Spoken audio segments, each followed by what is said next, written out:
कल्पना कीजिए, एक बड़ा कॉन्फ्रेंस हॉल भरा हुआ है। वहां एक स्पीकर आता है और बस 2 मिनट में सबका ध्यान अपनी ओर खींच लेता है। हर कोई उसकी बातों में इतना खो जाता है कि पलक तक नहीं झपकाता।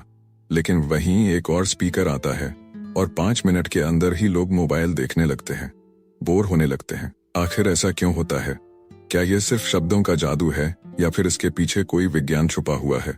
यही राज खोलती है हमारी आज की किताब, the science of effective communication. यह किताब आपको बताएगी कि कैसे आप अपनी बात को इस तरह कह सकते हैं कि लोग न सिर्फ उसे सुने बल्कि उसे महसूस करें, समझें और उस पर प्रतिक्रिया दें। यह किताब आपके लिए क्यों जरूरी है? अगर आप चाहते हैं कि लोग आपकी बातों को ध्यान से सुनें, अगर आप चाहते हैं कि आपके शब्द दूसरों के दिल और दिमाग पर गहरी छाप छोड़ें, अगर आप अपनी पर्सनल और प्रोफेशनल लाइफ में ज्यादा प्रभावशाली बनना चाहते हैं, तो यह किताब आपके लिए एक अनमोल खजाना है। इस किताब को लिखा है यान टूहनी ने, जो एक जाने माने कम्युनिकेशन एक्सपर्ट हैं। वे सालों से लोगों को यह सिखा रहे हैं कि बातचीत को एक आर्ट की तरह कैसे इस्तेमाल किया जाए, जिससे आप लोगों को जोड़ सकें, प्रेरित कर सकें और अपने विचारों को प्रभावशाली तरीके से रख सकें। इस किताब में आपको क्या सीखने को मिलेगा? प्रभावी संवाद की साइकोलॉजी, शब्दों की ताकत और उनका सही इस्तेमाल, बातचीत में आत्मविश्वास कैसे लाएं, लोगों को कैसे प्रभावित करें और अपनी बात मनवाएं, पब्लिक स्पीकिंग, बिजनेस मीटिंग्स और रोजमर्रा की बातचीत को मास्टर कैसे करें। यह किताब सिर्फ शब्दों के बारे में नहीं है, बल्कि यह एक लाइफ स्किल है जो आपकी हर बातचीत को प्रभावशाली बनाएगी। चैनल पर आपका स्वागत है। आप सुन रहे हैं बुक लैंप हिंदी, जहां हम दुनिया की बेहतरीन किताबों को आपके लिए हिंदी में सरल और सहज भाषा में लेकर आते हैं। अगर आप ऐसे ही शानदार ऑडियो बुक सुनना चाहते हैं तो अभी हमारे चैनल को सब्सक्राइब करें। तो चलिए अब इस किताब के पहले चैप्टर की ओर बढ़ते हैं, जिसका नाम है कम्युनिकेशन का विज्ञान और उसकी ताकत। पहला अध्याय, कम्युनिकेशन का विज्ञान और उसकी ताकत। क्या आपने कभी सोचा है कि कुछ लोग जब बोलते हैं तो उनकी बातें सीधे दिल और दिमाग में उतर जाती हैं, जबकि कुछ लोगों की बातें हम अनसुनी कर देते हैं? ऐसा क्यों होता है? क्या ये किसी जादू की तरह है या इसके पीछे कोई विज्ञान है?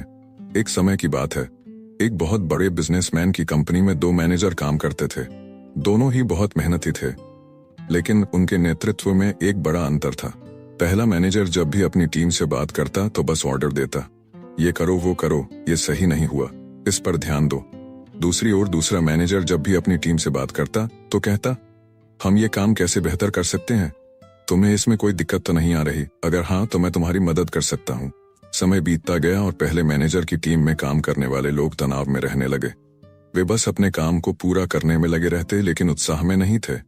दूसरी ओर दूसरे मैनेजर की टीम के लोग प्रेरित रहते, उनका आत्मविश्वास बढ़ता गया और उनकी परफॉर्मेंस भी बेहतरीन होती चली गई। आखिरकार जब कंपनी को नया डायरेक्टर नियुक्त करना था तो उसी दूसरे मैनेजर को चुना गया, जिसने अपनी टीम के साथ प्रभावी संवाद किया था। यही है कम्युनिकेशन की ताकत।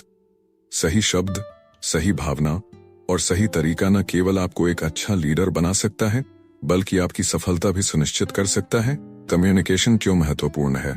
हम हर दिन सैकड़ों शब्द बोलते हैं, लोगों से मिलते हैं, बातचीत करते हैं, लेकिन क्या हमने कभी सोचा है कि हमारा कम्युनिकेशन कितना प्रभावशाली है? अगर आप अच्छी तरह से संवाद नहीं कर पाते तो आपकी सबसे अच्छी बातें भी अनसुनी रह जाएंगी। लेकिन अगर आप सही शब्दों, सही टोन और सही भावनाओं का उपयोग करते हैं तो लोग न केवल आपकी बातें सुनेंगे बल्कि उन्हें समझेंगे भी। कम्युनिकेशन सिर्फ बोलने का नाम नहीं है, बल्कि सुनने, समझने और महसूस कराने की कला है। यह आपके करियर, बिजनेस, रिश्तों और पूरी जिंदगी पर असर डाल सकता है। शब्दों की ताकत, कैसे वे लोगों की सोच बदल सकते हैं। क्या आपको पता है कि एक अच्छा स्पीकर लाखों लोगों को प्रेरित कर सकता है, जबकि एक गलत शब्द दंगे भड़का सकता है? शब्द केवल ध्वनियां नहीं होते, वे हमारी भावनाओं और सोच को आकार देते हैं। उदाहरण के लिए, मान लीजिए कोई आपको कहे, तुम ये काम कर सकते हो, और दूसरा कहे, तुम्हारे बस की बात नहीं है। दोनों वाक्य साधारण हैं, लेकिन इनका असर बहुत गहरा हो सकता है। पहला वाक्य आपको आत्मविश्वास देगा, जबकि दूसरा आपको हतोत्साहित कर सकता है। इसलिए अगर आप अपने शब्दों को सही तरीके से इस्तेमाल करना सीख जाएं, तो आप लोगों की सोच, उनके निर्णय और यहाँ तक कि उनके जीवन को भी बदल सकते हैं। भावनाओं और बॉडी लैंग्वेज का कम्युनिकेशन में योगदान। क्या आपने कभी गौर किया है कि सिर्फ शब्द ही नहीं, बल्कि हमारे हाव भाव, आवाज की टोन और बॉडी लैंग्वेज भी हमारे संवाद को असरदार बनाते हैं? अगर कोई आपसे बोले मुझे तुम पर विश्वास है, लेकिन वो व्यक्ति आपकी आंखों में नहीं देख रहा, उसकी आवाज में आत्मविश्वास नहीं है, तो क्या आपको यकीन होगा? दूसरी ओर अगर कोई सिर्फ मुस्कुराकर आपका अभिवादन करे, बिना एक भी शब्द बोले, तो भी आप उससे सकारात्मक ऊर्जा महसूस करेंगे। यही कारण है कि प्रभावी संवाद केवल शब्दों का खेल नहीं है, यह आपके हाव भाव, आवाज और बॉडी लैंग्वेज का भी मेल है। कम्युनिकेशन और मनोविज्ञान का गहरा रिश्ता। जब भी हम किसी से बातचीत करते हैं, हमारा दिमाग पहले सामने वाले के इरादों और भावनाओं को समझने की कोशिश करता है। अगर आप किसी से गुस्से में बात करेंगे तो वह भी गुस्से में जवाब देगा। अगर आप विनम्रता और आत्मविश्वास से बात करेंगे तो सामने वाला भी आपकी बातों को गंभीरता से लेगा। अमेरिका के जाने माने साइकोलॉजिस्ट अल्बर्ट मेहराबियन ने एक रिसर्च की थी, जिसमें उन्होंने बताया कि जब हम किसी से संवाद करते हैं तो हमारा संदेश इन 3 चीजों से बनता है। शब्द वर्ड्स केवल 7%, आवाज की tone of voice 38%, body language 55%। इसका मतलब यह हुआ कि हमारे शब्दों से ज्यादा हमारी आवाज और बॉडी लैंग्वेज का प्रभाव ज्यादा होता है। तो इस अध्याय से आपने क्या सीखा? कम्युनिकेशन केवल बोलने का नाम नहीं है, यह सुनने और समझने की कला भी है। सही शब्द लोगों की सोच बदल सकते हैं, उन्हें प्रेरित कर सकते हैं। सिर्फ शब्द नहीं, आपकी बॉडी लैंग्वेज और भावनाएं भी संवाद का हिस्सा होती हैं। आत्मविश्वास, सकारात्मकता और सहानुभूति से किया गया कम्युनिकेशन अधिक प्रभावशाली होता है। और यही तो है कम्युनिकेशन की असली ताकत। अब अगर आपको यह अध्याय पसंद आया और आप सीखना चाहते हैं कि कैसे आप भी एक प्रभावशाली कम्युनिकेटर बन सकते हैं, तो इस वीडियो को पूरा सुनिए। अगले अध्याय में हम बात करेंगे मनोविज्ञान और प्रभावशाली बातचीत पर, जिसमें हम जानेंगे कि लोगों का ध्यान कैसे खींचें और बनाए रखें, कैसे हमारे दिमाग की भाषा कम्युनिकेशन को प्रभावित करती है, और कैसे शब्दों, टोन और एक्सप्रेशन का सही तालमेल हमें एक शानदार स्पीकर बना सकता है। तो चैनल को अभी सब्सक्राइब करें और चलते हैं अगले अध्याय की ओर। अध्याय 2, मनोविज्ञान और प्रभावशाली बातचीत। क्या आपने कभी सोचा है कि जब कोई व्यक्ति मंच पर खड़ा होकर बोलता है तो कुछ लोग उसकी हर बात बड़े ध्यान से सुनते हैं, जबकि कुछ लोग जल्दी ही ऊब जाते हैं? ऐसा क्यों होता है? क्यों कुछ लोग अपनी बातों से दुनिया को प्रभावित कर देते हैं, जबकि कुछ की बातें सुनकर भी लोग उन्हें भूल जाते हैं? इस अध्याय में हम समझेंगे कि मनोविज्ञान और प्रभावशाली बातचीत का क्या संबंध है, और आप अपने संवाद कौशल को कैसे बेहतर बना सकते हैं, ताकि लोग आपकी बातों को न केवल सुनें, बल्कि उन पर अमल भी करें। एक छोटी सी कहानी से शुरुआत करें। एक प्रसिद्ध प्रोफेसर थे जो हर साल अपने नए छात्रों को एक ही विषय पढ़ाते थे। उनके कुछ छात्र उनकी हर बात को ध्यान से सुनते, नोट्स बनाते और उनसे प्रेरित होते, लेकिन कुछ छात्र कुछ ही दिनों में उनकी कक्षा में रुचि खो देते। एक दिन प्रोफेसर के एक पुराने छात्र ने उनसे पूछा, सर, आप हर साल एक ही विषय पढ़ाते हैं, लेकिन कुछ छात्रों को आपकी बातें बहुत प्रेरित करती हैं और कुछ जल्दी ही ऊब जाते हैं। ऐसा क्यों होता है? प्रोफेसर मुस्कुराए और बोले, बातें वही होती हैं, लेकिन उन्हें कहने का तरीका अलग होता है। अगर मैं बिना रुचि के एक ही स्वर में किताब से पढ़कर सुना दूं तो लोग ऊब जाएंगे, लेकिन अगर मैं उन्हें कहानियों, सवाल जवाब और इमोशंस के साथ जोड़ दूं तो वे मेरी हर बात को महसूस करेंगे। यही प्रभावशाली बातचीत का मनोविज्ञान है। आपकी बातें कैसी लगती हैं, यह इस पर निर्भर करता है कि आप उन्हें कैसे कहते हैं, लोगों का ध्यान कैसे खींचें और बनाए रखें। आज के डिजिटल युग में लोगों का ध्यान खींचना सबसे मुश्किल काम बन चुका है। हर तरफ सोशल मीडिया, नोटिफिकेशन और मनोरंजन के अनगिनत साधन हैं। ऐसे में अगर आप अपने कम्युनिकेशन को प्रभावी नहीं बनाएंगे तो लोग आपकी बातें सुनकर भी भूल जाएंगे। ध्यान खींचने के 3 पावरफुल तरीके। 1, आकर्षक हुक डालें। शुरुआत से ही ध्यान खींचें। अगर आपने वीडियो, स्पीच या बातचीत की शुरुआत में ही लोगों को नहीं जोड़ा तो वे आपकी बातों को सुनने में दिलचस्पी नहीं लेंगे। एक रोचक कहानी सुनाकर, एक सवाल पूछकर, एक चौंकाने वाला तथ्य बताकर। उदाहरण के लिए, आज हम प्रभावशाली बातचीत के बारे में सीखेंगे। क्या आपको पता है कि दुनिया के सबसे अमीर और सफल लोग सिर्फ इसलिए आगे नहीं बढ़े क्योंकि वे मेहनती थे, बल्कि इसलिए क्योंकि वे लोगों को अपनी बात समझाने में माहिर थे। जैसे ही आप कोई रोचक बात कहेंगे, सामने वाला आप पर ध्यान देना शुरू कर देगा। 2, न्यूरोलॉजिकल कम्युनिकेशन। दिमाग की भाषा को समझें। हमारा दिमाग भावनाओं और विजुअल्स को ज्यादा प्रभावी ढंग से प्रोसेस करता है। इसलिए जब आप किसी को कोई बात समझाएं तो उसे सिर्फ शब्दों में मत कहिए, उसे एक अनुभव बना दीजिए। भावनाओं, इमोशंस का इस्तेमाल करें। दृश्य, विजुअल्स का उपयोग करें। डेमोन्स्ट्रेशन, लोगों को सोचने पर मजबूर करें। उदाहरण के लिए, कल्पना कीजिए कि आप एक इंटरव्यू में बैठे हैं। सामने इंटरव्यूअर आपको देख रहा है। आपके हाथ पसीने से भीग रहे हैं, लेकिन तभी आप अपनी आवाज में आत्मविश्वास भरते हैं और ऐसा जवाब देते हैं जिससे वह इंटरव्यूअर प्रभावित हो जाता है।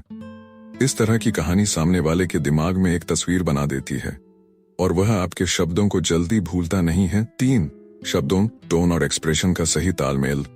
क्या आपने कभी किसी नेता, अभिनेता या प्रेरक वक्ता को सुना है? उनकी बातें केवल शब्दों से नहीं, बल्कि उनके स्वर, टोन, चेहरे के हाव भाव, एक्सप्रेशंस और बॉडी लैंग्वेज से भी प्रभाव डालती है। सही टोन का उपयोग करें, शब्दों से ज्यादा उनकी टोन मायने रखती है।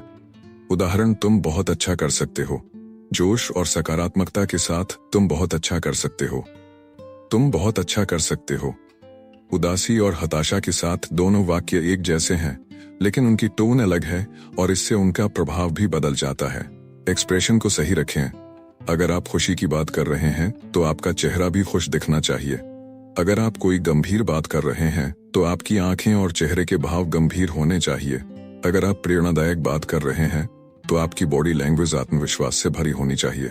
याद रखें, जो आप कहते हैं उससे ज्यादा मायने रखता है कि आप उसे कैसे कहते हैं। इस अध्याय से आपने क्या सीखा? ध्यान खींचने के लिए एक जबरदस्त शुरुआत, हुक, जरूरी है। हमारा दिमाग विजुअल्स और इमोशंस को ज्यादा तेजी से पकड़ता है। शब्दों के साथ साथ टोन और एक्सप्रेशन का सही तालमेल जरूरी है। सही बॉडी लैंग्वेज से आपका प्रभाव कई गुना बढ़ सकता है। अब तक हमने सीखा कि कैसे प्रभावशाली बातचीत के लिए सही मनोविज्ञान का उपयोग किया जाता है। लेकिन क्या आप जानते हैं कि कुछ शब्द ऐसे होते हैं जो सामने वाले के दिमाग पर जादू की तरह असर करते हैं? अगले अध्याय में हम जानेंगे जादुई शब्द और मनोवैज्ञानिक ट्रिक्स के बारे में। कैसे कुछ शब्द आपके व्यक्तित्व को प्रभावशाली बना सकते हैं, लोगों को अपनी बातों से कैसे सहमत करवाएं। तो इस वीडियो को पूरा सुनें और चैनल को सब्सक्राइब करें, क्योंकि अगले अध्याय में आपको मिलेंगे कम्युनिकेशन के सबसे बड़े सीक्रेट्स। अध्याय 3, सुनने की कला, प्रभावी संवाद का गुप्त हथियार। क्या आपने कभी गौर किया है कि हम में से ज्यादातर लोग सिर्फ जवाब देने के लिए सुनते हैं, न कि समझने के लिए?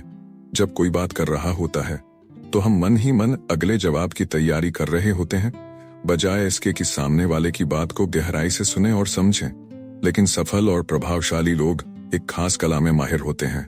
वे सिर्फ बोलने वाले नहीं, बल्कि बेहतरीन श्रोता भी होते हैं। सुनने की यह कला उन्हें संबंध बनाने, लोगों का दिल जीतने और गहरे स्तर पर संवाद स्थापित करने में मदद करती है। अगर आप भी अपने संवाद कौशल को निखारना चाहते हैं तो यह अध्याय आपके लिए बहुत महत्वपूर्ण होने वाला है। लोग सुनते क्यों नहीं? क्या आपने कभी किसी बातचीत के दौरान यह महसूस किया है, आप किसी को कुछ समझा रहे हैं लेकिन सामने वाला बस हाँ कर रहा है, मानो उसकी रुचि ही नहीं है। आप कोई समस्या बता रहे हैं लेकिन सामने वाला बीच में ही अपनी कहानी सुनाने लगता है। कभी कभी आप बोलते हैं लेकिन लोगों को आपकी बात समझ ही नहीं आती। अगर हाँ, तो इसका कारण यह है कि लोग सही से सुनते ही नहीं हैं। और इसका मुख्य कारण है, 1, हमारा दिमाग बहुत जल्दी उब जाता है। रिसर्च के अनुसार एक औसत व्यक्ति सिर्फ 8 सेकंड तक पूरी तरह ध्यान केंद्रित कर सकता है। जैसे ही हमारा दिमाग किसी चीज में रुचिक होता है, वह किसी और बात की ओर भटकने लगता है। यही कारण है कि जब कोई लंबी बात करता है तो हम बीच में ही सोचने लगते हैं कि आज खाने में क्या बनाना है या व्हाट्सएप पर किसका मैसेज आया होगा। 2, लोग खुद को ज्यादा महत्वपूर्ण समझते हैं। अधिकतर लोग अपने बारे में बात करना पसंद करते हैं और जब कोई दूसरा बोलता है तो वे ध्यान नहीं देते। सामाजिक मनोविज्ञान कहता है कि लोग बातचीत में सबसे ज्यादा रुचि तब लेते हैं जब वह उनके बारे में होती है। 3, ध्यान भटकाने वाली चीजें ज्यादा हो गई हैं। मोबाइल, सोशल मीडिया, नोटिफिकेशन, ये सब हमारे ध्यान को लगातार बांटते रहते हैं। जब कोई हमारे सामने बैठकर बात करता है तो भी हमारा दिमाग कहीं और होता है। अब सवाल यह है कि अगर लोग ध्यान से नहीं सुनते तो क्या किया जाए? इसका उत्तर है एक्टिव लिसनिंग। सुनने की सही तकनीक क्या है? एक्टिव लिसनिंग यानी ध्यान से पूरी तरह समझकर बिना किसी रुकावट के सामने वाले की बात सुनना। एक्टिव लिसनिंग के 3 पावरफुल स्टेप्स। 1, सुनने से पहले अपना दिमाग खाली करें। जब आप किसी से बात कर रहे हों, मोबाइल साइलेंट मोड पर रखें। अपने दिमाग में चल रहे बाकी विचारों को रोकें। पूरे ध्यान से सामने वाले की बात सुने, ना कि पहले से कोई राय बना ले। उदाहरण, अगर कोई दोस्त आपको अपनी समस्या बता रहा है तो उसे बीच में रोककर सलाह देने की बजाय उसकी पूरी बात ध्यान से सुने। 2. बीच बीच में पॉजिटिव रिस्पॉन्स दें। अच्छा, फिर क्या हुआ? समझ में आ रहा है, यह तो बहुत रोचक है। अरे वाह, फिर आपने क्या किया? इससे सामने वाला महसूस करेगा कि आप वास्तव में उसकी बात सुन रहे हैं। एक मजेदार रिसर्च, एक अध्ययन में पाया गया कि जब लोग सिर हिलाकर हाँ हाँ कहते हैं तो सामने वाला व्यक्ति ज्यादा खुलकर बोलने लगता है। 3. सही समय पर सही सवाल पूछें। एक अच्छा श्रोता वही होता है जो सही सवाल पूछता है। तो आपकी इस बात का मतलब यह है कि इससे पहले आपने कहा था कि क्या आप इसे थोड़ा और समझा सकते हैं? इससे आपको क्या महसूस हुआ? यह सवाल सामने वाले को यह एहसास दिलाते हैं कि आप उसकी बात को गंभीरता से सुन रहे हैं। सही सवाल पूछकर बातचीत को गहराई दें। अब सवाल यह है कि कौन से सवाल सबसे असरदार होते हैं। फुल एंडेड सवाल पूछें, ओपन एंडेड क्वेश्चंस, जिनके जवाब हाँ या ना में ना आकर विस्तार से आते हैं। क्या आपको यह पसंद आया? यह सवाल सामने वाला सिर्फ हाँ या ना में जवाब देगा। आपको इसमें सबसे ज्यादा क्या पसंद आया? यह सवाल सामने वाले को गहराई से सोचने पर मजबूर करता है। क्लैरिफिकेशन, स्पष्टीकरण वाले सवाल पूछें। आपका मतलब यह है कि क्या आप इसे थोड़ा और समझा सकते हैं? भावनाओं को समझने वाले सवाल पूछें। जब यह हुआ तब आपको कैसा महसूस हुआ? आपके हिसाब से इसका सबसे अच्छा समाधान क्या हो सकता है? इस अध्याय से आपने क्या सीखा? सुनने की कला प्रभावी संवाद का गुप्त हथियार है। लोग आमतौर पर ध्यान से नहीं सुनते क्योंकि उनका दिमाग जल्दी भटक जाता है। एक्टिव लिसनिंग के 3 पावरफुल स्टेप्स। पूरा ध्यान दें, पॉजिटिव रिस्पॉन्स दें और सही सवाल पूछें। सही सवाल बातचीत को गहराई देते हैं और लोगों को खुलकर बोलने का मौका देते हैं। अब आगे क्या? अब तक हमने सीखा कि अच्छा बोलने के साथ साथ अच्छा सुनना भी जरूरी है। लेकिन क्या आप जानते हैं कि कुछ जादुई शब्द होते हैं जो लोगों को आपकी बातों से तुरंत सहमत करवा सकते हैं? अगले अध्याय में हम जानेंगे प्रभावशाली शब्द और पावरफुल कम्युनिकेशन टेक्निक्स। ऐसे शब्द जो लोगों के दिमाग में गहराई से असर करते हैं। कैसे बोलें कि लोग आपको तुरंत मानने लगें? तो इस वीडियो को पूरा सुनें और चैनल को सब्सक्राइब करें, क्योंकि अगले अध्याय में आपको मिलेंगे कम्युनिकेशन के सबसे बड़े सीक्रेट्स। अध्याय 4, शब्दों का चयन। बोलने से पहले सोचें, क्या आपने कभी सोचा है कि सिर्फ शब्द बदल देने से किसी भी बातचीत का प्रभाव पूरी तरह बदल सकता है?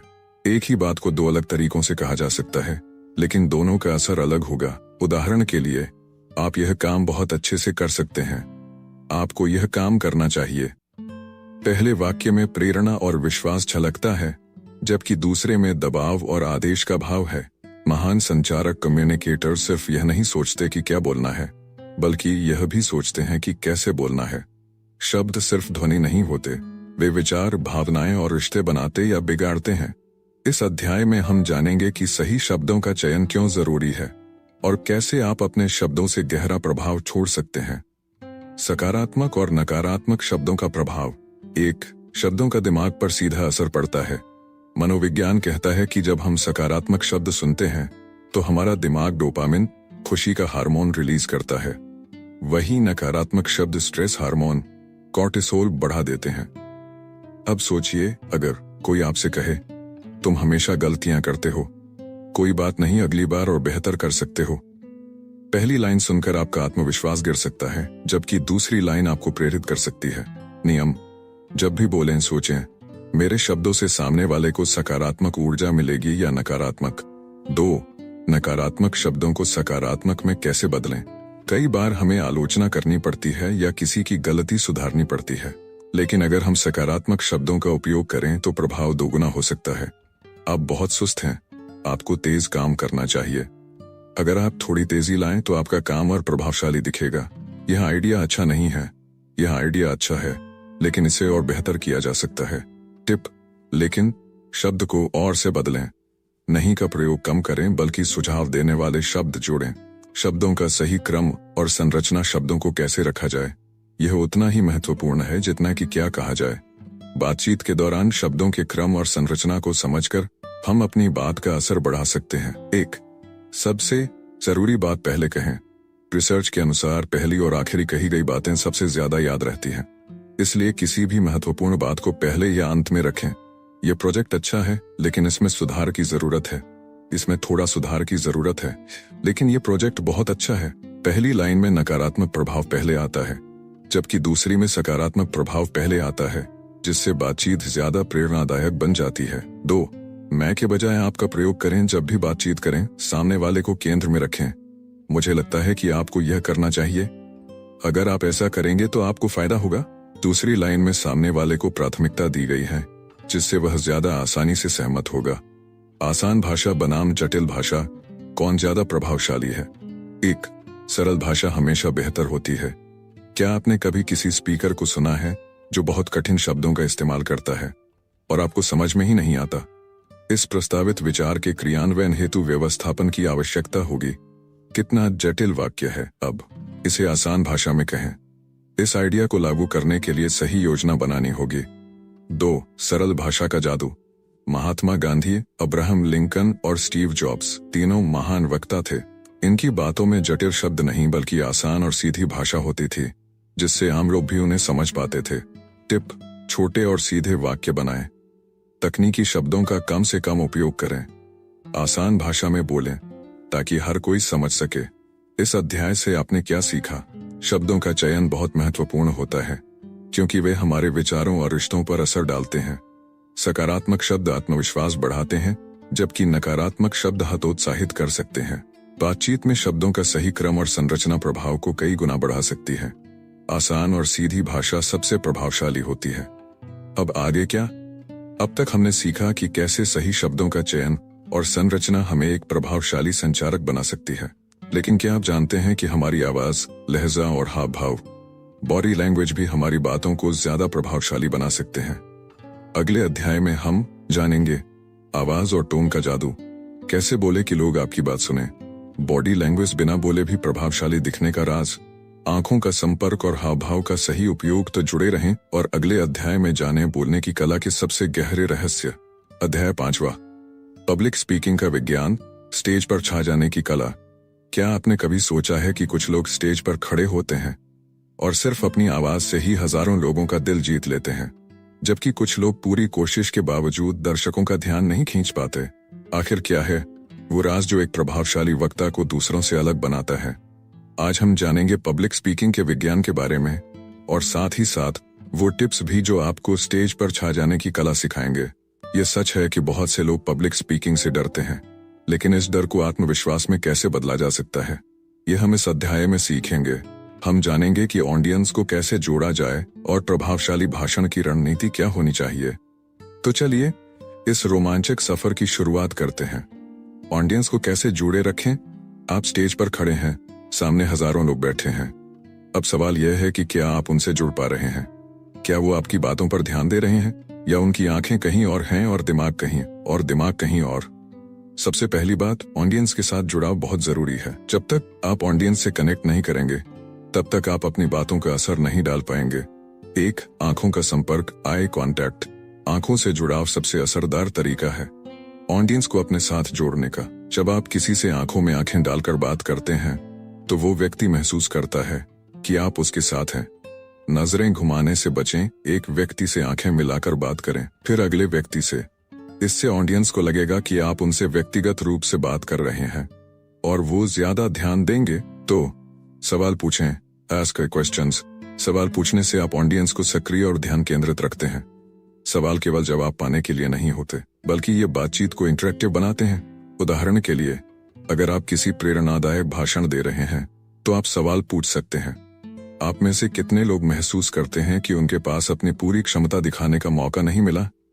इस तरह के सवालों से ऑडियंस सोचने लगती है और जुड़ी रहती है। 3. हंसी और हल्की बातचीत, यूज ह्यूमर। थोड़ा हंसी मजाक ऑडियंस के साथ एक मजबूत रिश्ता बनाने में मदद करता है। आप हल्के फुल्के मजाक से माहौल को हल्का कर सकते हैं, जिससे लोग आराम महसूस करें और आपकी बातों पर ध्यान दें। डर को आत्मविश्वास में कैसे बदलें? अब बात करते हैं सबसे बड़े डर की, पब्लिक स्पीकिंग का डर। ये डर एक प्राकृतिक एहसास है, लेकिन यह आपके भीतर आत्मविश्वास भी पैदा कर सकता है, अगर आप इसे सही तरीके से हैंडल करें। 1. तैयारी, प्रिपरेशन। अगर आप अच्छे से तैयार हैं, तो डर अपने आप कम हो जाएगा। कोई भी भाषण बिना तैयारी के अच्छा नहीं हो सकता। अपने भाषण को बार बार प्रैक्टिस करें। इसे दोस्तों के सामने, परिवार के सामने या करके बोलें। इससे आपको डर कम होगा और आत्मविश्वास बढ़ेगा। 2.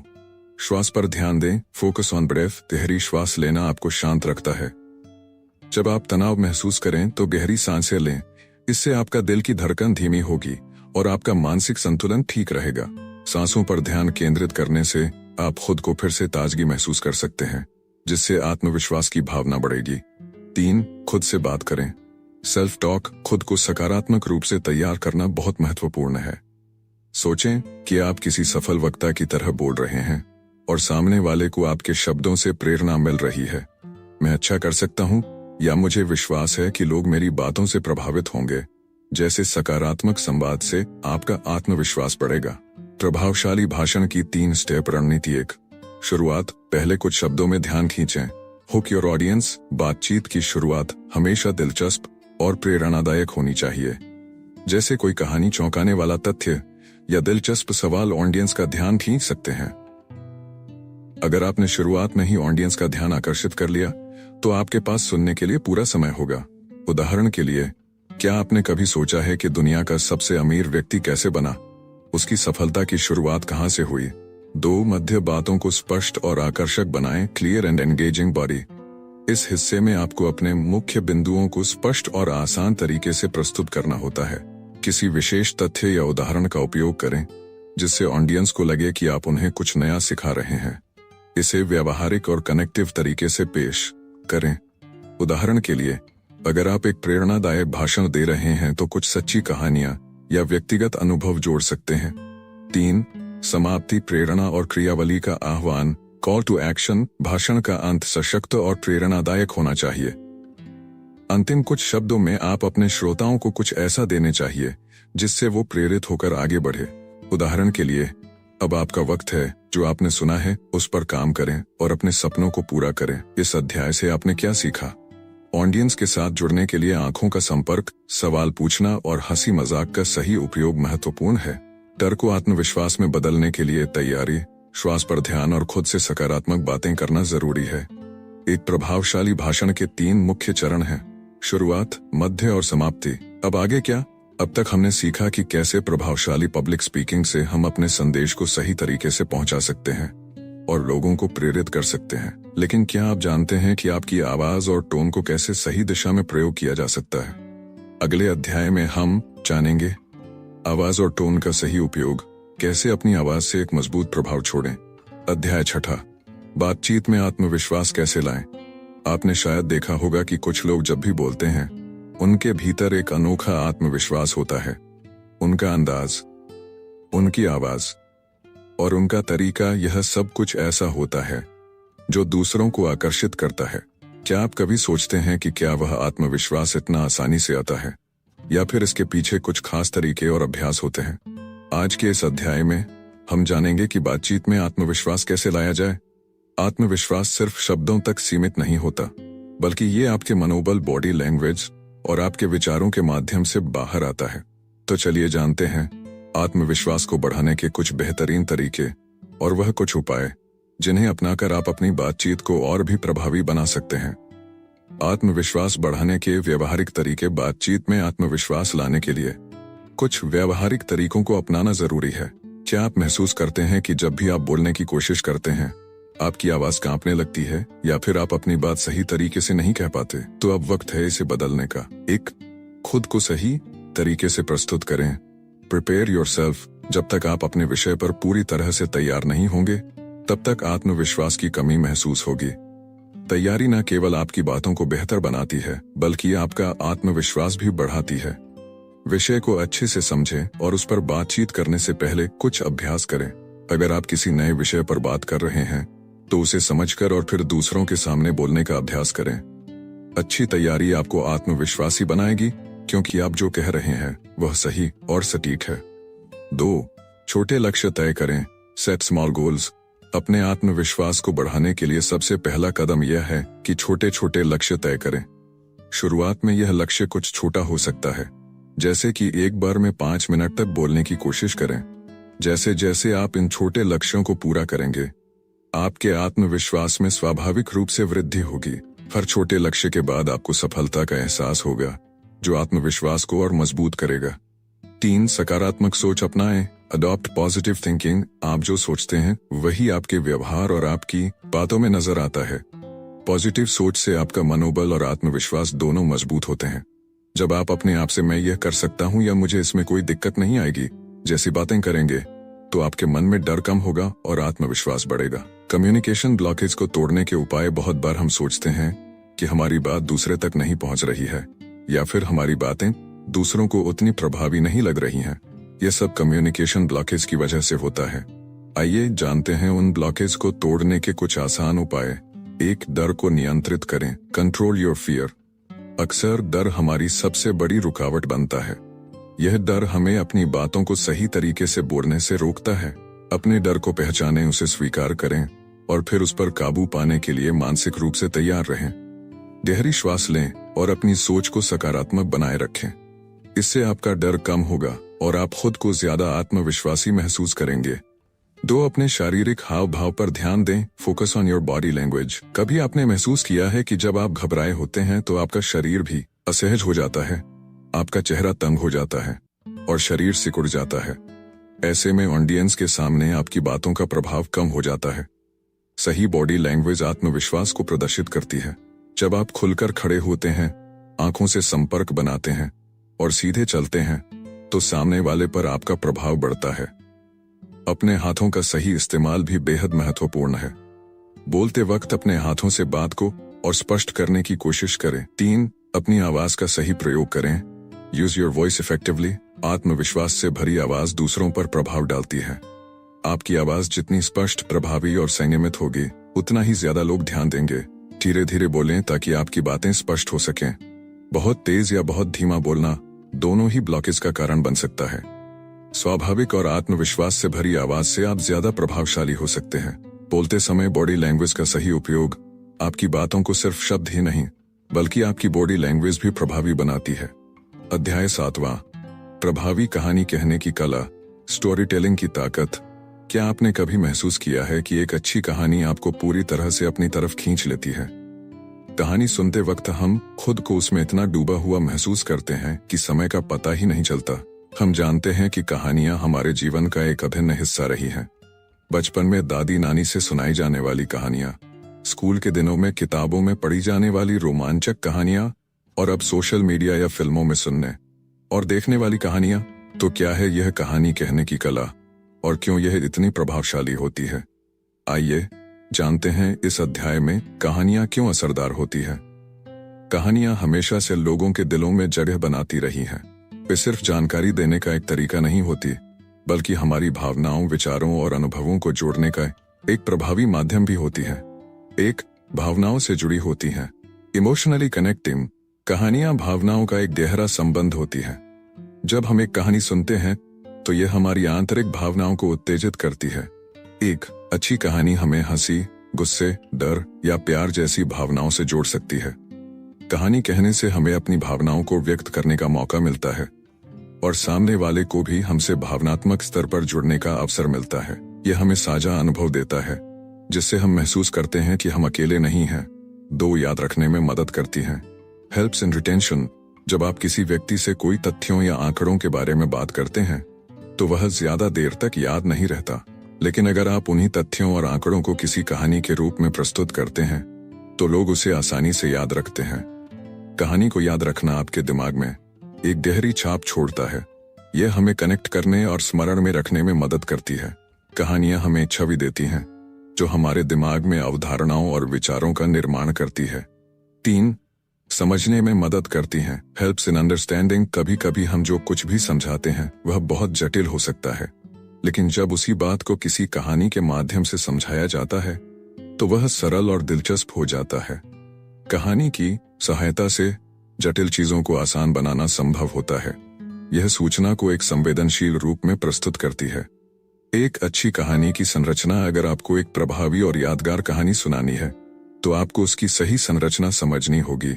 एक अच्छी कहानी केवल घटनाओं का सिलसिला नहीं होती, बल्कि इसमें कुछ खास तत्व होते हैं जो इसे दिलचस्प और प्रभावी बनाते हैं। 1. प्रारंभ, द बिगिनिंग। कहानी का प्रारंभ ही उसे असरदार बना सकता है। शुरुआत में आपको ऑडियंस का ध्यान खींचने के लिए एक दिलचस्प हुक की आवश्यकता होती है। किसी चुनौतीपूर्ण स्थिति, अजीबोगरीब घटना या रोचक सवाल से कहानी की शुरुआत करें, जिससे सामने वाला व्यक्ति कहानी में शामिल होने के लिए उत्तेजित हो जाए। प्रारंभ में आपके कैरेक्टर्स और उनके लक्ष्यों का परिचय भी जरूरी है। 2. मध्य, द मिडल। कहानी का मध्य वह हिस्सा है जहां घटनाएं अपनी उच्चतम बिंदु पर पहुंचती हैं।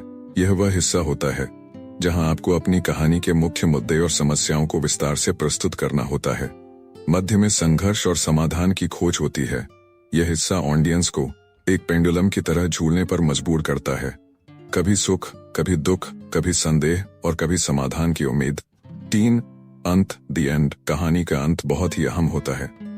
यह वह जगह है जहां आप सभी समस्याओं का समाधान देते हैं और कहानी को पूर्णता में लाते हैं। समाप्ति को प्रभावी बनाएं ताकि वह ऑडियंस के दिमाग में छप जाए। एक अच्छी समाप्ति हमेशा कहानी में दी गई शिक्षा और संदेश को स्पष्ट करती है। कहानी सुनाने से लोगों को कैसे जोड़ें? एक प्रभावशाली कहानी सुनाने से केवल ध्यान आकर्षित नहीं होता, बल्कि यह लोगों को आपसे जुड़ने का भी अवसर देती है। यह लोगों को ऐसा महसूस कराती है जैसे वे खुद उस कहानी का हिस्सा हैं। तो कैसे आप एक कहानी को ऐसे सुनाएंगे कि लोग आपसे जुड़ जाएं? 1. Know your audience. Her audience की प्राथमिकताएं अलग होती हैं। अगर आप किसी पेशेवर समूह के सामने कहानी सुना रहे हैं, तो आपको अपनी कहानी को संवेदनशील, दिलचस्प और ज्ञानवर्धक बनाना होगा। वहीं अगर आप किसी बच्चों के समूह में हैं, तो कहानी को मजेदार और प्रेरणादायक बनाना चाहिए। की सोच और रुचियों के अनुसार अपनी कहानी को ढालें। 2. अपनी आवाज का सही उपयोग करें। Use your voice effectively. कहानी सुनाते वक्त आपकी आवाज भी बहुत मायने रखती है। अपनी आवाज में उतार चढ़ाव लाकर आप कहानी को अधिक दिलचस्प और प्रभावी बना सकते हैं। उत्साह, गुस्सा, दुख जैसे भावनाओं को अपनी आवाज में शामिल करें ताकि लोग आपसे जुड़ सकें और कहानी को महसूस कर सकें। 3. शरीर की भाषा का सही इस्तेमाल। Use body language effectively. कहानी सुनाते वक्त आपकी बॉडी लैंग्वेज और मुंह का हाव भाव बहुत महत्वपूर्ण होता है। हाथों का इशारा, चेहरे के हाव भाव और आंखों का संपर्क, यह सब आपके शब्दों को गहरी भावना और अभिव्यक्ति देते हैं। जब आप ज्यादा भावनात्मक रूप से कहानी सुनाते हैं, तो लोग आपसे अधिक जुड़ाव महसूस करते हैं। इस अध्याय से आपने क्या सीखा? कहानियां प्रभावी होती हैं क्योंकि वे भावनाओं, विचारों और समझ को जोड़ने का एक प्रभावी तरीका है। एक अच्छी कहानी की संरचना में प्रारंभ, मध्य और अंत का सही तालमेल होना चाहिए। जुड़ने के लिए कहानी को उसकी प्राथमिकताओं के हिसाब से ढालें और अपनी आवाज और बॉडी लैंग्वेज का सही उपयोग करें। अब आगे क्या? अब तक आपने जाना कि कहानियां। अध्याय 8वां, लोगों को कैसे प्रभावित करें और अपनी बात मनवाएं।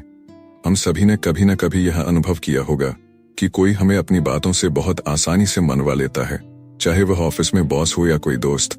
ऐसे लोग किसी भी बातचीत में अपना असर छोड़ जाते हैं। तो सवाल यह उठता है कि क्या ऐसा सिर्फ उनके प्राकृतिक आकर्षण की वजह से होता है या इसके पीछे कोई मनोवैज्ञानिक तरीका होता है?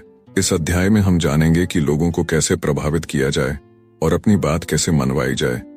कभी सोचा है, जब हम किसी से कुछ चाहते हैं या किसी से कुछ कह रहे होते हैं, तो वह हमारी बात क्यों नहीं सुनता? क्या हमसे कुछ गलत हो रहा है या सामने वाला व्यक्ति समझ नहीं पा रहा? आइए इसे समझते हैं कि प्रभावी संवाद और परसुएशन के कला को कैसे अपनाया जाए। आकर्षक और प्रभावशाली भाषा का प्रयोग। जब आप किसी से बात करते हैं, तो आपके शब्दों का चयन और उनका प्रभाव बहुत महत्वपूर्ण होता है। आकर्षक और प्रभावशाली भाषा का मतलब सिर्फ बोलचाल की भाषा में मीठे शब्दों का प्रयोग नहीं है, बल्कि यह है कि आप सामने वाले के दिमाग पर किस तरह से असर डाल रहे हैं। 1. सकारात्मक शब्दों का प्रभाव। आपका शब्दों का चयन बहुत मायने रखता है। जब आप सकारात्मक भाषा का इस्तेमाल करते हैं, तो सामने वाला व्यक्ति भी सकारात्मक तरीके से जवाब देता है। उदाहरण, यह मुश्किल हो सकता है कि बजाय हम इसे आसानी से कर सकते हैं कहें। फायदा, यह सामने वाले के मन में सकारात्मक सोच पैदा करता है और वह आपके दृष्टिकोण को स्वीकार करता है।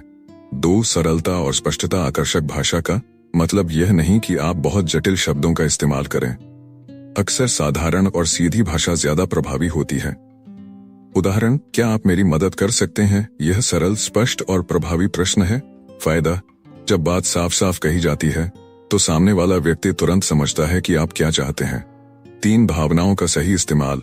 आप जब किसी से बात करते हैं, तो उसके भावनाओं को समझना और उसके साथ सामंजस्य बैठाना बहुत जरूरी है। उदाहरण, अगर कोई परेशान है तो आप परेशान क्यों हैं? की बजाय मुझे लगता है कि आप कुछ चिंतित हैं, क्या मैं आपकी मदद कर सकता हूं, कहना ज्यादा प्रभावशाली होता है। फायदा, यह शब्दों का इस्तेमाल सामने वाले को महसूस कराता है कि आप उसकी भावनाओं का सम्मान करते हैं। परसुएशन के मनोवैज्ञानिक तरीके। परसुएशन वह कला है जिसमें हम सामने वाले को अपनी बात मानने के लिए मनाते हैं, लेकिन यह कला मनोविज्ञान पर आधारित है। यह सिर्फ शब्दों का खेल नहीं है, बल्कि इसके पीछे कुछ मनोवैज्ञानिक सिद्धांत काम करते हैं। 1. सामाजिक प्रमाण, सोशल प्रूफ। हम इंसान अपने आसपास के लोगों से प्रभावित होते हैं। जब हम देखते हैं कि दूसरे लोग भी वही काम कर रहे हैं, तो हमारा मन भी वैसा ही करने के लिए प्रेरित होता है। उदाहरण, आपके जैसे बहुत से लोग इस प्रोडक्ट को पसंद करते हैं और वह इसके शानदार परिणाम देख रहे हैं। फायदा, जब आप यह दिखाते हैं कि अन्य लोग भी आपकी सलाह मान रहे हैं, तो व्यक्ति अधिक सहजता से आपके विचार को अपनाता है। तो कमी और आवश्यकता, स्कैरसिटी एंड नीड। जब कुछ चीजों की कमी होती है, तो हमारी मनोवृत्ति हमें उसे अधिक आकर्षक मानने लगती है। उदाहरण, यह ऑफर सिर्फ सीमित समय के लिए है, अगर आपने अभी नहीं लिया तो शायद फिर कभी मौका न मिले।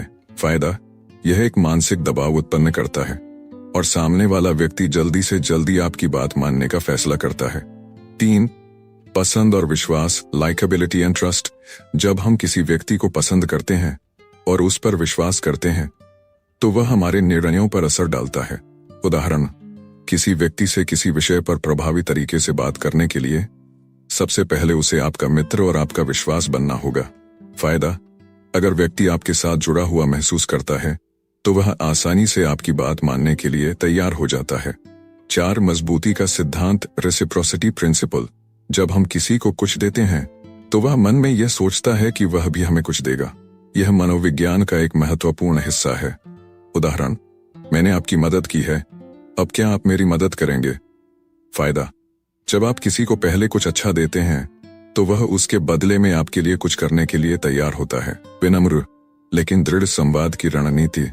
हम अक्सर ये सुनते हैं कि विनम्रता और दृढ़ता एक साथ नहीं हो सकती, लेकिन वास्तव में ये दोनों एक दूसरे के पूरक हैं। विनम्रता से आप सामने वाले को सम्मान और सहानुभूति दिखाते हैं, और दृढ़ता से आप अपनी बात को मजबूती से रखते हैं। एक सम्मान के साथ अपनी बात रखें।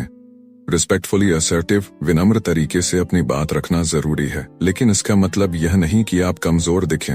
आपको अपनी बात को पूरी स्पष्टता और दृढ़ता से पेश करना होगा। उदाहरण, मैं समझता हूं कि आपके पास अन्य महत्वपूर्ण मुद्दे होंगे, लेकिन मेरे लिए यह जरूरी है कि आप इस पर ध्यान दें। फायदा, यह आपके संवाद को सम्मानजनक और दृढ़ बनाता है।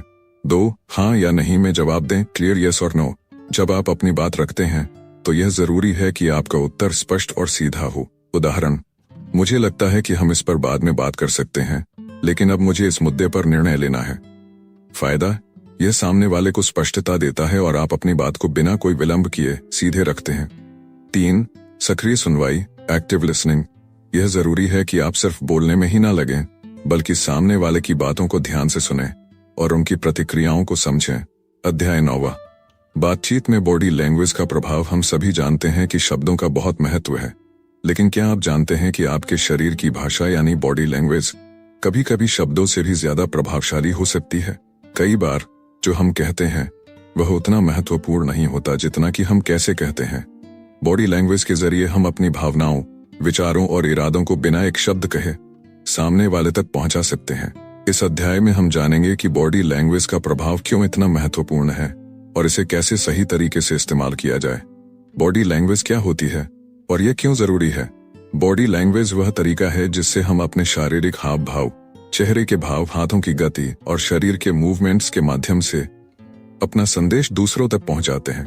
यह हमारे शब्दों के साथ साथ हमारी आंतरिक भावनाओं को भी व्यक्त करता है।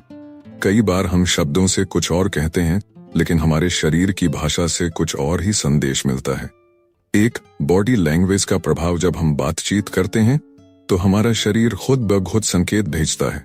उदाहरण के लिए, अगर आप किसी से बात करते वक्त हंसते हैं, तो यह एक सकारात्मक संकेत हो सकता है, जबकि अगर आप अपने शरीर को सिकोड़ते हैं और आंखें नीची करते हैं, तो यह दिखा सकता है कि आप घबराए हुए हैं या असहज हैं। फायदा, शरीर के सही हाव भाव से आप अपना संदेश बिना शब्दों के भी स्पष्ट रूप से दे सकते हैं।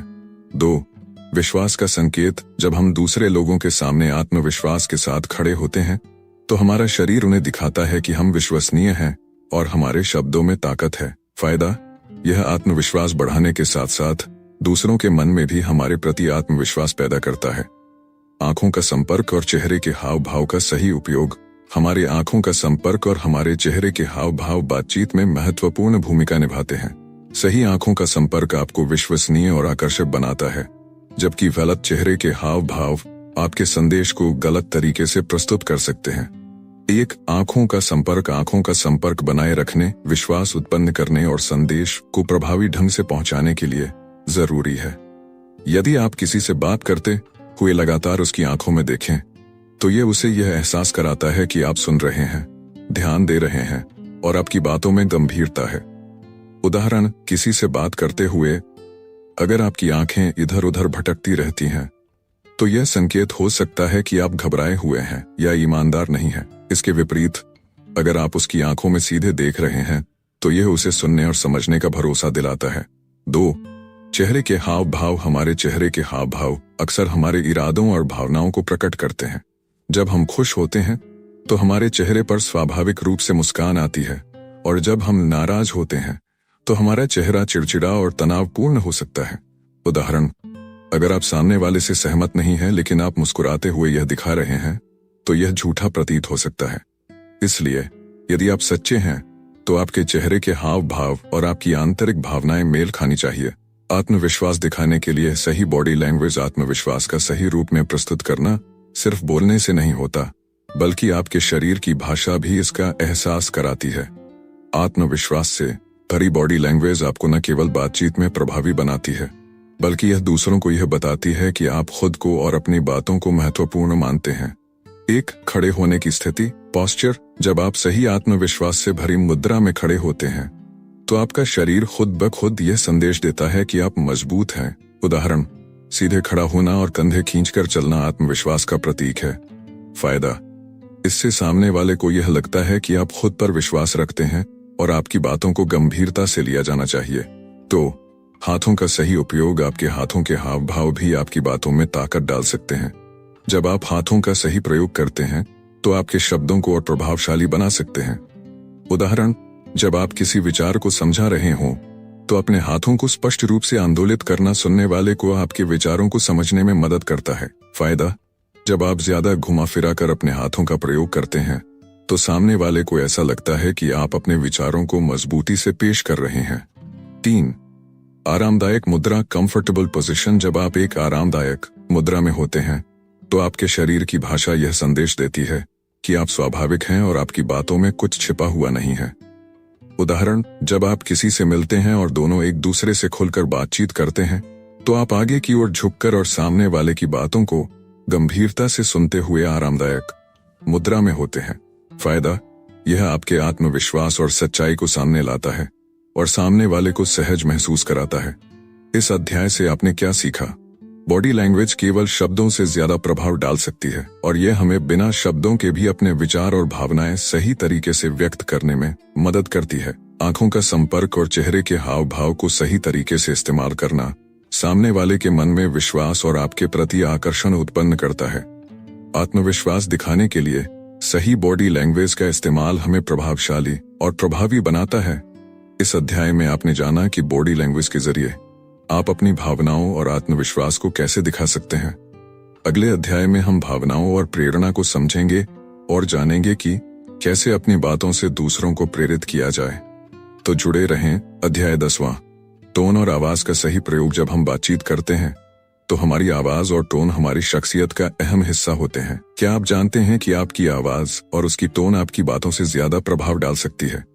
शब्दों से ज्यादा यह आपकी भावना और आत्मविश्वास को सामने लाती है। ठीक वैसे ही जैसे हमारे चेहरे के हाव भाव और शरीर की भाषा से बहुत कुछ व्यक्त होता है, वैसे ही आवाज का सही प्रयोग हमारे विचारों और संदेश को स्पष्ट और प्रभावशाली बनाता है।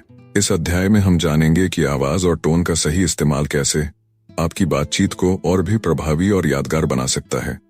आपकी आवाज आपकी पहचान, इसे प्रभावशाली कैसे बनाएं?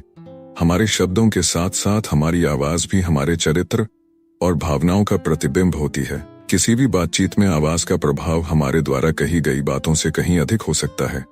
आवाज से ही सामने वाले को यह समझ में आता है कि हम कितने आत्मविश्वासी, संवेदनशील या घबराए हुए हैं।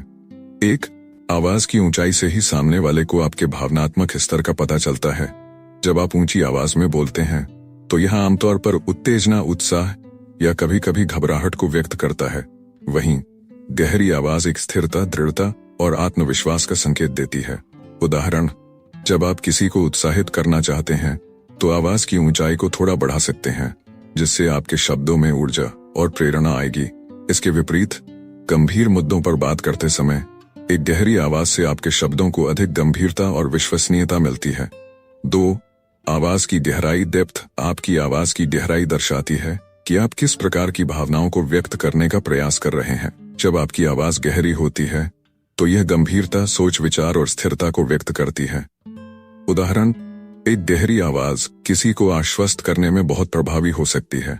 यदि आप किसी को भरोसा दिलाने की कोशिश कर रहे हैं तो गहरी आवाज अधिक विश्वसनीय प्रतीत होती है। 3, गति, स्पीड। आपकी आवाज की गति यह दर्शाती है कि आप कितनी जल्दी या धीमे संवाद करना चाहते हैं। यदि आप तेज गति से बोलते हैं तो यह ऊर्जा और उत्तेजना का संकेत हो सकता है, लेकिन अगर आप धीमी गति से बोलते हैं तो यह ध्यान और गंभीरता को आकर्षित करता है। उदाहरण, यदि आप किसी को समझा रहे हैं और आपका बोलने का तरीका धीमा और स्पष्ट है तो सामने वाला व्यक्ति आपके शब्दों को आसानी से समझ पाएगा और उसे प्रभावित करेगा। विभिन्न स्थितियों में आवाज को कैसे ढालें। जब आप बातचीत कर रहे होते हैं तो आपके सामने विभिन्न प्रकार की स्थितियां हो सकती हैं। हर स्थिति के लिए आवाज और टोन का सही चयन जरूरी होता है ताकि आप अपने संदेश को प्रभावी तरीके से सामने वाले तक पहुंचा सकें। 1, सार्वजनिक भाषण, पब्लिक स्पीकिंग। जब आप सार्वजनिक रूप से बोलते हैं तो आपकी आवाज को थोड़ा मजबूत, स्पष्ट और सामने वाले तक पहुंचने योग्य होना चाहिए। उच्च टोन से थोड़ा ऊंचा बोलना और अपने शब्दों में स्पष्टता रखना मदद करता है। उदाहरण, किसी भी सार्वजनिक भाषण में जब आप ध्यान आकर्षित करना चाहते हैं तो आवाज की गति बढ़ा सकते हैं और इसके साथ ऊंचाई को भी थोड़ी बढ़ा सकते हैं। 2, व्यक्तिगत वार्तालाप, one-on-one कॉन्वर्सेशन। व्यक्तिगत बातचीत में आवाज को थोड़ी नरम और आत्मविश्वास से भरी रखना चाहिए। इसमें आपकी आवाज को मुलायम और सहज बनाना महत्वपूर्ण है ताकि सामने वाला सहज महसूस करे और आप पर भरोसा करे। उदाहरण, जब आप किसी मित्र से गहरी बात कर रहे हों तो आपकी आवाज को धीमे और सुकून देने वाले अंदाज में रखना उसे भावनात्मक रूप से जुड़ने में मदद करेगा। इस अध्याय से आपने क्या सीखा? आवाज और टोन की सही समझ से आप अपनी बातचीत को प्रभावी और दिलचस्प बना सकते हैं। ऊंचाई, गहराई और गति के सही इस्तेमाल से आप अपनी आवाज में शक्ति और प्रभाव ला सकते हैं। विभिन्न स्थितियों में आवाज को ढालने से आप सामने वाले के साथ बेहतर कनेक्शन स्थापित कर सकते हैं। इस अध्याय में आपने जाना कि कैसे आवाज और टोन को सही तरीके से उपयोग करके अपनी बातचीत को प्रभावी बना सकते हैं। अब अगले अध्याय में हम सुनने की कला के बारे में जानेंगे, जो प्रभावी संवाद का गुप्त हथियार है। तो जुड़े रहिए और इस यात्रा को जारी रखें। अध्याय 11, डिजिटल युग में कम्युनिकेशन, सोशल मीडिया और टेक्सटिंग। आज के समय में डिजिटल कम्युनिकेशन ने हमारे जीवन का अहम हिस्सा बना लिया है। चाहे वह सोशल मीडिया हो या टेक्सटिंग, हम रोजाना अपनी भावनाओं, विचारों और सूचनाओं को डिजिटल माध्यम से साझा करते हैं। हालांकि ऑनलाइन बातचीत में कई नए चुनौतियां और संवेदनशीलताएं भी सामने आई है, जिन्हें समझना और सही तरीके से अपनाना जरूरी है। इस अध्याय में हम डिजिटल संवाद के कई महत्वपूर्ण पहलुओं पर ध्यान देंगे ताकि आप email, text message, social media post और वॉइस नोट्स के माध्यम से भी प्रभावी और स्पष्ट संवाद कर सकें। टेक्स्ट और ईमेल में प्रभावी संवाद कैसे करें? डिजिटल दुनिया में ईमेल और टेक्स्ट मैसेजिंग के माध्यम से संवाद करना एक आम बात बन चुकी है, लेकिन इस प्रकार की लिखित संवाद में न केवल संदेश की स्पष्टता बल्कि टोन भी बेहद महत्वपूर्ण है। कई बार लिखित शब्दों में सही भावनाओं का प्रक्षेपण करना चुनौतीपूर्ण हो सकता है, क्योंकि आप सामने वाले की आवाज और शारीरिक हाव भाव को नहीं देख सकते। 1, स्पष्ट और संक्षिप्त संवाद। जब आप ईमेल या टेक्स्ट भेजते हैं तो आपका संदेश स्पष्ट और संक्षिप्त होना चाहिए। लंबे संदेशों में गुम हो जाने के बजाय विचारों को साफ साफ और सीधे तरीके से प्रस्तुत करें। उदाहरण, मैंने आपके द्वारा दिए गए दिशा निर्देशों का पालन कर लिया है, कृपया अगले कदम के बारे में मुझे बताएं। इस संदेश से सामने वाला व्यक्ति आसानी से समझ पाएगा कि आप किस बारे में बात कर रहे हैं और क्या अपेक्षाएं हैं। तो सही टोन का चुनाव लिखित संवाद में टोन का प्रभाव महत्वपूर्ण होता है। कभी कभी यदि आप अत्यधिक औपचारिक होते हैं तो व्यक्ति सोच सकता है कि आप कठोर हैं। वहीं अगर आप बहुत ही हल्के फुल्के होते हैं तो संदेश का गंभीरता का स्तर घट सकता है। उदाहरण, नमस्ते, मुझे आशा है कि आप स्वस्थ और खुशहाल होंगे। कृपया मुझे आपकी पसंदीदा तारीख बताएं ताकि हम अगले सप्ताह की बैठक को शेड्यूल कर सकें। इस प्रकार का संदेश एक विनम्र, दोस्ताना और पेशेवर टोन को बनाए रखता है। इमोजी, वॉइस नोट्स और वीडियो का सही उपयोग। डिजिटल संवाद में इमोजी, वॉइस नोट्स और वीडियो का प्रभावशाली तरीके से उपयोग आपके संदेश को और आकर्षक और प्रभावी बना सकता है। हालांकि इनका अत्यधिक उपयोग या गलत समय पर उपयोग संवाद को भ्रमित या अनुचित बना सकता है। 1.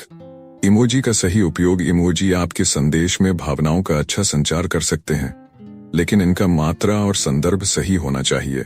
उदाहरण, यदि आप किसी को बधाई दे रहे हैं तो आप और जैसे इमोजी का प्रयोग कर सकते हैं, लेकिन दुख या गंभीर मुद्दे पर चर्चा करते समय इनका उपयोग अनजाने में न करें। तो वॉइस नोट्स का प्रभाव। वॉइस नोट्स आपको साक्षात संवाद जैसा अनुभव दे सकते हैं, लेकिन इनका उपयोग भी समझदारी से करना चाहिए। लंबी वॉइस नोट्स विरोधाभासी हो सकती हैं और उन्हें सुनने वाले को असुविधा हो सकती है। उदाहरण, जब आप किसी से जानकारी साझा करना चाहते हैं तो छोटा और स्पष्ट वॉइस नोट भेजें, जैसे, नमस्ते, इस विषय पर मैंने जो कुछ सोचा है वह आपको भेज दिया है, कृपया जांचें और मुझे बताएं। 3. वीडियो संदेश का प्रभाव। वीडियो संदेश का उपयोग करने से आपकी भावनाओं और आत्मविश्वास को और भी स्पष्ट रूप से सामने रखा जा सकता है। यह साक्षात संवाद का प्रभाव प्रदान करता है और आप सामने वाले को अधिक कनेक्ट कर सकते हैं। उदाहरण, यदि आप किसी को किसी योजना के बारे में बताना चाहते हैं तो आप वीडियो संदेश भेज सकते हैं जिसमें आप उन्हें पूरी जानकारी दे सकते हैं। यह अधिक व्यक्तिगत और प्रभावी हो सकता है। डिजिटल एटिकेट, नेटिक्वेट और इसकी जरूरत। नेटिक्वेट, डिजिटल एटिकेट एक प्रकार के व्यवहारिक नियमों का सेट है जिसे हम डिजिटल प्लेटफॉर्म पर बातचीत करते समय पालन करते हैं। यह हमारे संवाद को सभ्य, सम्मानजनक और पेशेवर बनाए रखता है। एक समय का सम्मान। डिजिटल दुनिया में बहुत से लोग तत्काल प्रतिक्रिया की उम्मीद करते हैं, लेकिन इस उम्मीद पर खरा उतरने के लिए यह जरूरी है कि हम समय का सम्मान करें। जब किसी से महत्वपूर्ण जानकारी चाहिए हो तो हम ईमेल या मैसेज भेज सकते हैं, लेकिन उन्हें उत्तर देने का उचित समय भी देना चाहिए। उदाहरण, यदि आपने किसी से काम के बारे में पूछा है तो इंतजार करें और अत्यधिक जल्दी उत्तर की उम्मीद न रखें। तो प्राइवेसी का सम्मान। डिजिटल संवाद में प्राइवेसी बहुत महत्वपूर्ण है। किसी की व्यक्तिगत जानकारी को साझा करने से पहले उसकी अनुमति लें और किसी भी व्यक्तिगत विषय पर अनावश्यक चर्चा से बचें। उदाहरण, किसी के निजी जीवन के बारे में ऑनलाइन कोई टिप्पणी करते समय हमेशा समझदारी से काम लें ताकि सामने वाले को किसी प्रकार की असुविधा ना हो। 3. जवाब देने का तरीका। सिर्फ सकारात्मक या स्पष्ट उत्तर देना ही पर्याप्त नहीं है, बल्कि आपकी भाषा और वाक्य का चयन भी काफी महत्वपूर्ण होता है। उदाहरण, जब आप किसी से रॉयल्टी या कड़ी जानकारी मांगते हैं तो उनका सम्मान करना चाहिए, जैसे, आपसे यह जानकारी प्राप्त करना मेरे लिए महत्वपूर्ण है, कृपया मुझे इसे भेजने का कष्ट करें। इस अध्याय से आपने क्या सीखा? टेक्स्ट और ईमेल में संवाद करते समय स्पष्टता, संक्षिप्तता और सही टोन बनाए रखना महत्वपूर्ण है। इमोजी, वॉइस नोट्स और वीडियो का सही उपयोग आपके संदेश को अधिक प्रभावशाली बना सकता है। नेटिक्वेट का पालन करना आपके संवाद को सभ्य और प्रोफेशनल बनाए रखने में मदद करता है। इस अध्याय में आपने डिजिटल युग में कम्युनिकेशन के महत्वपूर्ण पहलुओं को समझा। अगला अध्याय संचार के बाधाएं और उन्हें कैसे पार करें इस पर आधारित होगा। साथ ही हम भावनाओं और संचार के बीच के संवेदनशील समीकरण को भी समझेंगे। तो जुड़े रहिए और अगले अध्याय 12वां, बिजनेस और प्रोफेशनल कम्युनिकेशन। बिजनेस और प्रोफेशनल कम्युनिकेशन का मुख्य उद्देश्य स्पष्ट, संवेदनशील और प्रभावी संवाद स्थापित करना होता है। चाहे आप किसी मीटिंग में हों, प्रेजेंटेशन दे रहे हों या ग्राहक और टीम के साथ बातचीत कर रहे हों, सही कम्युनिकेशन रणनीतियां आपके व्यावसायिक सफलता के लिए अत्यंत महत्वपूर्ण होती है। इस अध्याय में हम बिजनेस और प्रोफेशनल कम्युनिकेशन के विभिन्न पहलुओं पर ध्यान देंगे, जैसे कि मीटिंग्स, प्रेजेंटेशन, प्रोफेशनल ईमेल और टीम एवं ग्राहक मैनेजमेंट। इसके अलावा हम आपको यह भी बताएंगे कि कैसे आप अपनी बातचीत को प्रभावी और पेशेवर बना सकते हैं ताकि आपके संबंध, परफॉर्मेंस और प्रोफेशनल इमेज में सुधार हो सके। मीटिंग्स और प्रेजेंटेशन में खुद को प्रभावशाली बनाएं। व्यावसायिक मीटिंग्स और प्रेजेंटेशन आपके कैरियर और बिजनेस के लिए बहुत महत्वपूर्ण होते हैं। इन आयोजनों में आपकी प्रस्तुति, कम्युनिकेशन स्किल्स और कुल मिलाकर प्रभाव आपके संदेश को प्राप्तकर्ता तक सही तरीके से पहुंचाते हैं। 1. मीटिंग्स में खुद को प्रभावी बनाना। मीटिंग्स में प्रभावी तरीके से संवाद करने के लिए आपको प्रारंभ से अंत तक स्पष्ट, सुसंगत और निष्कलंक रहना होगा। स्पष्टता और संक्षिप्तता। मीटिंग्स में कोई भी मुद्दा उठाते समय इसे जल्दी से और स्पष्ट तरीके से प्रस्तुत करें। ज्यादा जानकारी से बचें, केवल जो महत्वपूर्ण हो वही साझा करें। सुनने की कला। मीटिंग्स में सुनना बहुत महत्वपूर्ण होता है। जब कोई और बात कर रहा हो तो ध्यानपूर्वक सुने ताकि आप पूरी जानकारी प्राप्त कर सकें। यह दिखाता है कि आप सम्मान और सहानुभूति रखते हैं। न्यूनतम डिस्ट्रैक्शंस। मीटिंग के दौरान अपने फोन और अन्य डिवाइस को साइलेंट पर रखें ताकि आप पूरी तरह से उपस्थित रह सकें। उदाहरण, एक पेशेवर मीटिंग में अपनी बात रखने से पहले यह सुनिश्चित करें कि आपके पास स्पष्ट आंकड़े और तर्क हों ताकि आप जो कहें वह मजबूती से साबित हो सके। 2. प्रभावशाली प्रेजेंटेशन देना। प्रेजेंटेशन में आपकी आत्मविश्वास और प्रस्तुति कौशल आपका प्रभाव बनाते हैं। आत्मविश्वास बनाए रखें। अपने विचारों को बिना घबराए और विश्वास के साथ साझा करें।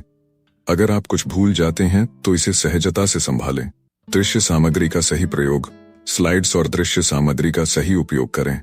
स्लाइड्स को ज्यादा भारी न बनाएं, केवल महत्वपूर्ण बिंदुओं और आंकड़ों को प्रमुख बनाएं। ऑडियंस से कनेक्ट करें। ऑडियंस से नजर मिलाना और उनके प्रश्नों का सही तरीके से जवाब देना महत्वपूर्ण है। यह दर्शाता है कि आप उनके साथ समझदारी और संवाद में हैं। प्रोफेशनल ईमेल और मैसेजिंग की कला। व्यावसायिक संवाद में ईमेल और मैसेजिंग का सही उपयोग आपके प्रोफेशनल इमेज को प्रभावित कर सकता है। एक अच्छा ईमेल या मैसेज न केवल जानकारी पहुंचाता है बल्कि आपके पेशेवर रवैये और आत्मविश्वास को भी दर्शाता है। 1.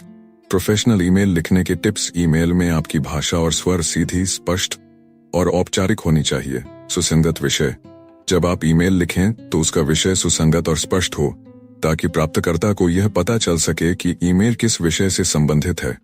विनम्रता और सम्मान। शुरू में साधारण अभिवादन जैसे नमस्ते या प्रिय का प्रयोग करें और अंत में धन्यवाद या सादर जैसे शब्दों का उपयोग करें। संक्षिप्तता। ईमेल का संदेश संक्षिप्त और स्पष्ट हो ताकि पाठक बिना समय गवाए उसका सार समझ सके। उदाहरण, नमस्ते नाम, मैं इस ईमेल के माध्यम से आपको हमारे आगामी प्रोजेक्ट के बारे में अपडेट देना चाहता हूं। कृपया निम्नलिखित विवरण पर ध्यान दें। धन्यवाद, आपका नाम। 2. Professional messaging. जब आप किसी से टेक्स्ट मैसेज के माध्यम से संवाद करते हैं तो इसे भी पेशेवर ढंग से करना जरूरी है। यह विशेष रूप से किसी टीम के साथ संवाद या ग्राहक सेवा में उपयोगी होता है। समान भाषा का प्रयोग। अपने टीम या ग्राहक से संवाद करते समय उनके साथ समान स्तर की भाषा का प्रयोग करें। स्पष्ट और सीधे संदेश। संदेश को सीधा और संक्षिप्त रखें ताकि प्राप्तकर्ता को किसी भी तरह की दुविधा का सामना न करना पड़े। ग्राहक और टीम मैनेजमेंट के लिए कम्युनिकेशन रणनीति। ग्राहक और टीम के साथ प्रभावी संवाद आपके बिजनेस की सफलता और विकास में योगदान करता है। 1. ग्राहक संवाद के टिप्स। ग्राहकों से संवाद करते समय यह जरूरी है कि आप उनकी आवश्यकताओं और चिंताओं को समझें और उनका समाधान प्रस्तुत करें। सुनने की क्षमता। ग्राहक की समस्याओं को सुनना और समझना आपके समाधान को सही दिशा में मार्गदर्शन करता है। स्पष्टता और पारदर्शिता। ग्राहक को स्पष्ट और ईमानदार जानकारी दें ताकि वह आपके उत्पाद या सेवा को लेकर किसी भी भ्रम में न पड़े। सकारात्मक और सहायक रवैया। ग्राहक को सम्मान और सकारात्मक दृष्टिकोण से संभालें। इससे उनकी संतुष्टि बढ़ेगी और आपके व्यवसाय में विश्वास बनेगा। उदाहरण, यदि ग्राहक किसी उत्पाद में समस्या बता रहा है तो उसकी समस्या को समझें और उसे सही समाधान देने के लिए तत्पर रहें। उदाहरण स्वरूप, मैं समझ सकता हूं कि यह समस्या आपको परेशान कर रही होगी। हम इसे शीघ्र समाधान करने के लिए कदम उठा रहे हैं। 2. टीम मैनेजमेंट के लिए संवाद रणनीति। टीम के साथ संवाद करते समय यह जरूरी है कि आप स्पष्ट, समय पर और सकारात्मक तरीके से जानकारी साझा करें। स्पष्ट दिशा निर्देश। टीम के सभी सदस्य को उनके कार्य और जिम्मेदारियों के बारे में स्पष्ट रूप से बताएं। प्रेरणात्मक संवाद। अपने टीम को उत्साहित रखें और उन्हें प्रेरित करने के लिए संवाद का प्रयोग करें। समस्या समाधान। किसी भी समस्या का समाधान टीम के साथ साझा करें और उनके आवश्यक सुझावों को स्वीकार करें। इस अध्याय से आपने क्या सीखा? मीटिंग्स और प्रेजेंटेशन में आत्मविश्वास और स्पष्टता से संवाद करना महत्वपूर्ण है। प्रोफे अध्याय 13वां, रिश्तों में बेहतर कम्युनिकेशन। रिश्तों में कम्युनिकेशन की भूमिका अत्यंत महत्वपूर्ण होती है। चाहे वह व्यक्तिगत रिश्ते हों या पेशेवर, संचार ही वह कड़ी है जो लोगों को जोड़ती है, समझ बनाती है और भरोसा स्थापित करती है। अच्छे संवाद से रिश्तों में मजबूती, विश्वास और समझदारी आती है। यदि हम सही तरीके से संवाद करना सीखें तो हम अपनी भावनाओं, विचारों और आवश्यकताओं को आसानी से व्यक्त कर सकते हैं और साथ ही सामने वाले की बातों को भी समझ सकते हैं। इस अध्याय में हम देखेंगे कि रिश्तों में बेहतर संवाद कैसे किया जा सकता है और इसके क्या प्रभाव होते हैं। निजी जीवन में संवाद की अहमियत। हमारे निजी जीवन में, जैसे कि परिवार, दोस्तों और जीवन साथी के साथ, संवाद का अत्यधिक महत्व है। कम्युनिकेशन किसी भी रिश्ते का मूल स्तंभ होता है। बिना खुलकर बात किए रिश्ते कमजोर हो सकते हैं, क्योंकि हम एक दूसरे के भावनाओं और विचारों को पूरी तरह से समझ नहीं पाते। एक, खुलकर और ईमानदारी से संवाद करें। रिश्तों में ईमानदारी से संवाद करने की आवश्यकता होती है। अपने विचार और भावनाएं स्पष्ट और सच्चाई से व्यक्त करें। यह किसी भी गलतफहमी से बचने में मदद करता है और आपके रिश्ते को और मजबूत बनाता है। भावनाओं का सम्मान करें। एक दूसरे की भावनाओं का सम्मान करें। कभी कभी हमें कुछ बातें कहने से डर लगता है, लेकिन जब हम यह जानते हैं कि सामने वाला हमें समझने की कोशिश कर रहा है तो हम भी सहज हो जाते हैं। सुनने की कला। अपनी बात कहने से पहले सामने वाले की बात भी सुने। सुनना भी उतना ही महत्वपूर्ण है जितना बोलना, क्योंकि इससे सामने वाले को यह एहसास होता है कि आप उसकी भावनाओं को समझने का प्रयास कर रहे हैं। उदाहरण, यदि आप और आपके जीवन साथी के बीच कोई मुद्दा हो तो पहले समझने की कोशिश करें कि समस्या क्या है, फिर अपनी भावनाओं को ईमानदारी से साझा करें और एक साथ मिलकर उसका समाधान ढूंढें। तो समय पर संवाद करें। कभी भी किसी बात को अनदेखा न करें। जब कोई मुद्दा उठे तो उसे जल्द से जल्द हल करने की कोशिश करें। लंबा समय बीतने पर छोटी सी बात भी बड़ी बन जाती है और गलतफहमियां बढ़ने लगती हैं। गलतफहमियों से बचने के तरीके। गलतफहमियां रिश्तों में अक्सर हो जाती हैं और वे सिर्फ कम्युनिकेशन की कमी के कारण होती हैं। इसलिए हमें यह सीखना चाहिए कि कैसे हम गलतफहमियों से बच सकते हैं और समझदारी से संवाद कर सकते हैं। एक, स्पष्टता और संक्षिप्तता बनाए रखें। कभी भी किसी बात को अस्पष्ट तरीके से न कहें। अपनी बात को स्पष्ट और सीधे तरीके से रखें ताकि सामने वाला सही रूप से समझ सके कि आप क्या कहना चाहते हैं। स्पष्ट शब्दों का प्रयोग। अपनी बातों को स्पष्ट शब्दों में व्यक्त करें ताकि किसी भी प्रकार का भ्रम न हो। विकल्पों का खुलासा करें। यदि आप कुछ समझाने की कोशिश कर रहे हैं तो इसके विभिन्न पहलुओं को स्पष्ट रूप से बताएं ताकि सामने वाला किसी अन्य रूप में इसे न समझे। उदाहरण, यदि आप किसी से कुछ विशेष अपेक्षाएं रखते हैं तो सीधे कहें, जैसे मैं चाहता हूं कि तुम समय पर आओ, बजाय इसके कि तुम हमेशा देर से आते हो। 2, परस्पर संवाद का अभ्यास करें। गलतफहमियां तब होती हैं जब दोनों पक्षों के पास सही जानकारी नहीं होती, इसलिए सभी पक्षों से पूरी जानकारी प्राप्त करना और समझना महत्वपूर्ण है। प्रतिक्रिया प्राप्त करें। जब आप किसी बात को समझाते हैं तो यह सुनिश्चित करें कि सामने वाला इसे ठीक से समझे और कोई सवाल हो तो वह पूछे। सकारात्मक भाषा का प्रयोग।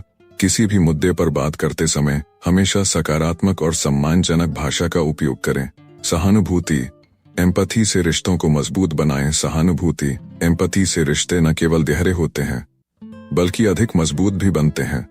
जब आप किसी के दुख या खुशी को महसूस करते हैं तो यह आपके रिश्ते को और मजबूत बनाता है। एक, सामने वाले की स्थिति को समझें। सहानुभूति का मतलब सिर्फ किसी के दुख में शामिल होना नहीं है, बल्कि उसकी स्थिति और भावनाओं को समझना भी है। जब आप सामने वाले की परिस्थिति को महसूस करते हैं तो आप अधिक समझदारी से प्रतिक्रिया देते हैं और रिश्ते में भरोसा बढ़ता है। दूसरे की भावनाओं का सम्मान करें।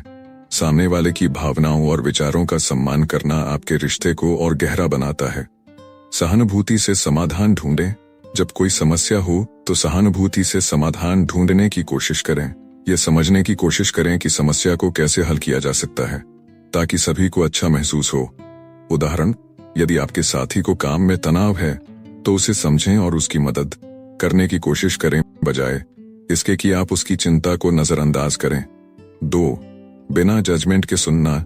जब आप किसी को बिना निर्णय या आलोचना के सुनते हैं तो आप उसकी भावनाओं को स्वीकार करते हैं और उसे सही तरीके से समझने की कोशिश करते हैं। यह सहानुभूति का एक अहम हिस्सा है। इस अध्याय से आपने क्या सीखा? निजी जीवन में संवाद की अहमियत को समझना और रिश्तों को सशक्त बनाने के लिए इसे सही तरीके से लागू करना, गलतफहमियों से बचने के लिए स्पष्टता और संक्षिप्तता का पालन करना, सहानुभूति के माध्यम से रिश्तों को गहरा और मजबूत बनाना। इस अध्याय में आपने रिश्तों में बेहतर कम्युनिकेशन के महत्व को समझा और सीखा कि कैसे गलतफहमियों से बचा जा सकता है। अगला अध्याय कम्युनिकेशन की बाधाओं पर होगा, जिसमें हम जानेंगे कि क्या कारण होते हैं जो संवाद को प्रभावी नहीं बनने देते और हम इन्हें कैसे पार कर सकते हैं। अध्याय 14वां, कठिन बातचीत और असहमति को कैसे संभालें। कभी कभी हमारी बातचीत इतनी सरल और सहज नहीं होती क्योंकि हम किसी ऐसे व्यक्ति से बात कर रहे होते हैं जिसके विचार हमारे विचारों से भिन्न होते हैं। यह स्थिति खासतौर पर कठिन बातचीत और असहमति में बदल जाती है। हालांकि ऐसी स्थितियों में संवाद बनाए रखना और सही तरीके से प्रतिक्रिया देना बहुत महत्वपूर्ण होता है। इस अध्याय में हम सीखेंगे कि कठिन बातचीत और असहमति को कैसे संभालें ताकि हम बातचीत को सकारात्मक और निर्माणात्मक बनाए रख सकें, न कि इसे बहस और टकराव में बदलने दें। बहस से बचने और संवाद बनाए रखने की तकनीक कठिन बातचीत में सबसे बड़ी चुनौती होती है। बहस से बचना और इसके बजाय संवाद बनाए रखना। जब दो लोग असहमत होते हैं तो अक्सर स्थिति विवाद में बदल जाती है, जिससे दोनों पक्षों के बीच की दूरी और बढ़ जाती है। बहस से बचने के लिए हमें कुछ प्रभावी तकनीकों को अपनाना चाहिए। 1. सुनना और समझना। कभी भी किसी से असहमत होने पर तुरंत जवाब न दें। सबसे पहले सामने वाले की बात पूरी तरह से सुनें और समझने की कोशिश करें। यह सुनने की कला का हिस्सा है। जब सामने वाला महसूस करता है कि आप उसकी बात को समझ रहे हैं, तो वह अपनी प्रतिक्रिया को अधिक सकारात्मक और प्रभावशाली तरीके से दे सकता है। सुनने का अभ्यास करें। मैं समझता हूं कि तुम क्या कह रहे हो, अब मैं अपनी बात रखता हूं। यह वाक्य आपके सामने वाले को यह महसूस कराता है कि आप उसकी बातों का सम्मान कर रहे हैं। प्रतिक्रिया देने से पहले थोड़ा रुकें। कभी कभी रुककर सोचना और शांत रहना आपको बेहतर और संवेदनशील प्रतिक्रिया देने का अवसर देता है। तो अपनी भावनाओं को नियंत्रित करें। जब आप असहमत होते हैं तो अक्सर भावनाएं उत्तेजित हो सकती हैं। यह गुस्से को बढ़ावा देता है और बहस की स्थिति पैदा कर सकता है। इसके लिए आपको अपनी भावनाओं को नियंत्रित करना सीखना होगा। अपनी भावनाओं को ठंडा रखें और तर्कशील तरीके से अपनी बात रखें। गहरी सांस लें। जब आपको लगे कि आप गुस्से में आ रहे हैं तो गहरी सांस लें और खुद को शांत करने का प्रयास करें। कैलम और स्थिर रहना। शांत रहकर आप अपनी बातों को सही तरीके से रख सकते हैं, जिससे सामने वाला आपके तर्क को बेहतर समझ सके। सहमति न होने पर भी बातचीत को सकारात्मक बनाए रखें। असहमति होने पर यह जरूरी नहीं कि बातचीत खत्म हो जाए। आप सहमत न भी हों तो भी बातचीत को सकारात्मक बनाए रख सकते हैं। इसका अर्थ यह नहीं कि आपको हर स्थिति में सहमति होनी चाहिए, बल्कि यह है कि आप आदर और समझ के साथ अपनी बात रखें। 1. सहमति से अधिक समझ की ओर बढ़ें। जब असहमति हो तो फोकस सिर्फ इस पर न रखें कि आप सही हैं या सामने वाला। इसके बजाय इसे एक संवाद की तरह देखें, जिसमें आप दूसरे व्यक्ति की स्थिति और दृष्टिकोण को समझने की कोशिश करते हैं। जब हम किसी दूसरे की स्थिति को समझने की कोशिश करते हैं तो हम असहमति के बावजूद सकारात्मक बना सकते हैं। सहज और संवेदनशील बनें। अपने शब्दों और भाषा का चयन करते वक्त सहनशील और संवेदनशील रहें। जैसे, मैं समझता हूं कि तुम्हारा दृष्टिकोण ऐसा है, लेकिन मेरा विचार थोड़ा अलग है। सवाल पूछें। अगर आप किसी से असहमत हैं तो उनसे सवाल पूछें, तुम्हारे विचार के पीछे क्या कारण है। इस तरह आप उन्हें अपनी बात स्पष्ट करने का अवसर देंगे और यह भी दिखाएंगे कि आप उन्हें समझने का प्रयास कर रहे हैं। 2. समस्या पर ध्यान केंद्रित करें। व्यक्ति पर नहीं, असहमति का कारण कभी कभी व्यक्ति होता है, न कि समस्या। यदि आप व्यक्ति पर नहीं बल्कि समस्या पर ध्यान केंद्रित करते हैं तो आप असहमति को हल करने के लिए सकारात्मक तरीके से आगे बढ़ सकते हैं। समस्या को हल करने का प्रयास करें। हम दोनों की स्थिति अलग है, लेकिन क्या हम इसका कोई समाधान ढूंढ सकते हैं? इस तरह के प्रश्न से आपको एक निर्माणात्मक दिशा मिलती है, न कि बहस में उलझने से। गुस्से और टकराव को नियंत्रित करने के तरीके। कठिन बातचीत में सबसे बड़ी समस्या यह होती है कि गुस्सा और टकराव की स्थिति पैदा हो जाती है। ये दोनों ही चीजें किसी भी समाधान से पहले ही रिश्तों को क्षति पहुंचा सकती हैं। इसलिए गुस्से और टकराव को नियंत्रित करने के कुछ आसान तरीके हैं। 1. गुस्से को ठंडा करने की तकनीक। गुस्सा नियंत्रित करना एक कला है। जब आप गुस्से में होते हैं तो निर्णय लेने की क्षमता कम हो जाती है और आप अपनी बातों को गलत तरीके से कह सकते हैं। इससे बचने के लिए हमें गुस्से को ठंडा करने की तकनीक सीखनी होगी। मौन रहना। जब गुस्सा आ रहा हो तो बेहतर होगा कि आप कुछ समय के लिए चुप रहें और अपने मन को शांत करें। इससे आपको गुस्से को नियंत्रित करने का अवसर मिलता है। मनोबल बढ़ाने के उपाय। गुस्से में रहने से पहले खुद से यह सवाल करें, क्या इससे कोई समाधान मिलेगा? इससे आपको अपने गुस्से पर काबू पाने में मदद मिल सकती है। 2. टकराव से बचने के उपाय। टकराव से बचने के लिए एक मूलभूत रणनीति है। तार्किक और संवेदनशील रूप से जवाब दें। जब सामने वाला गुस्से में हो तो उसे शांत करने के लिए आपको सहनशीलता और समझदारी से पेश आना होगा। समझदारी से प्रतिक्रिया दें। मैं समझता हूं कि तुम गुस्से में हो, लेकिन क्या हम इस बात पर शांत होकर विचार कर सकते हैं? यह तरीका टकराव को कम करने में मदद करता है।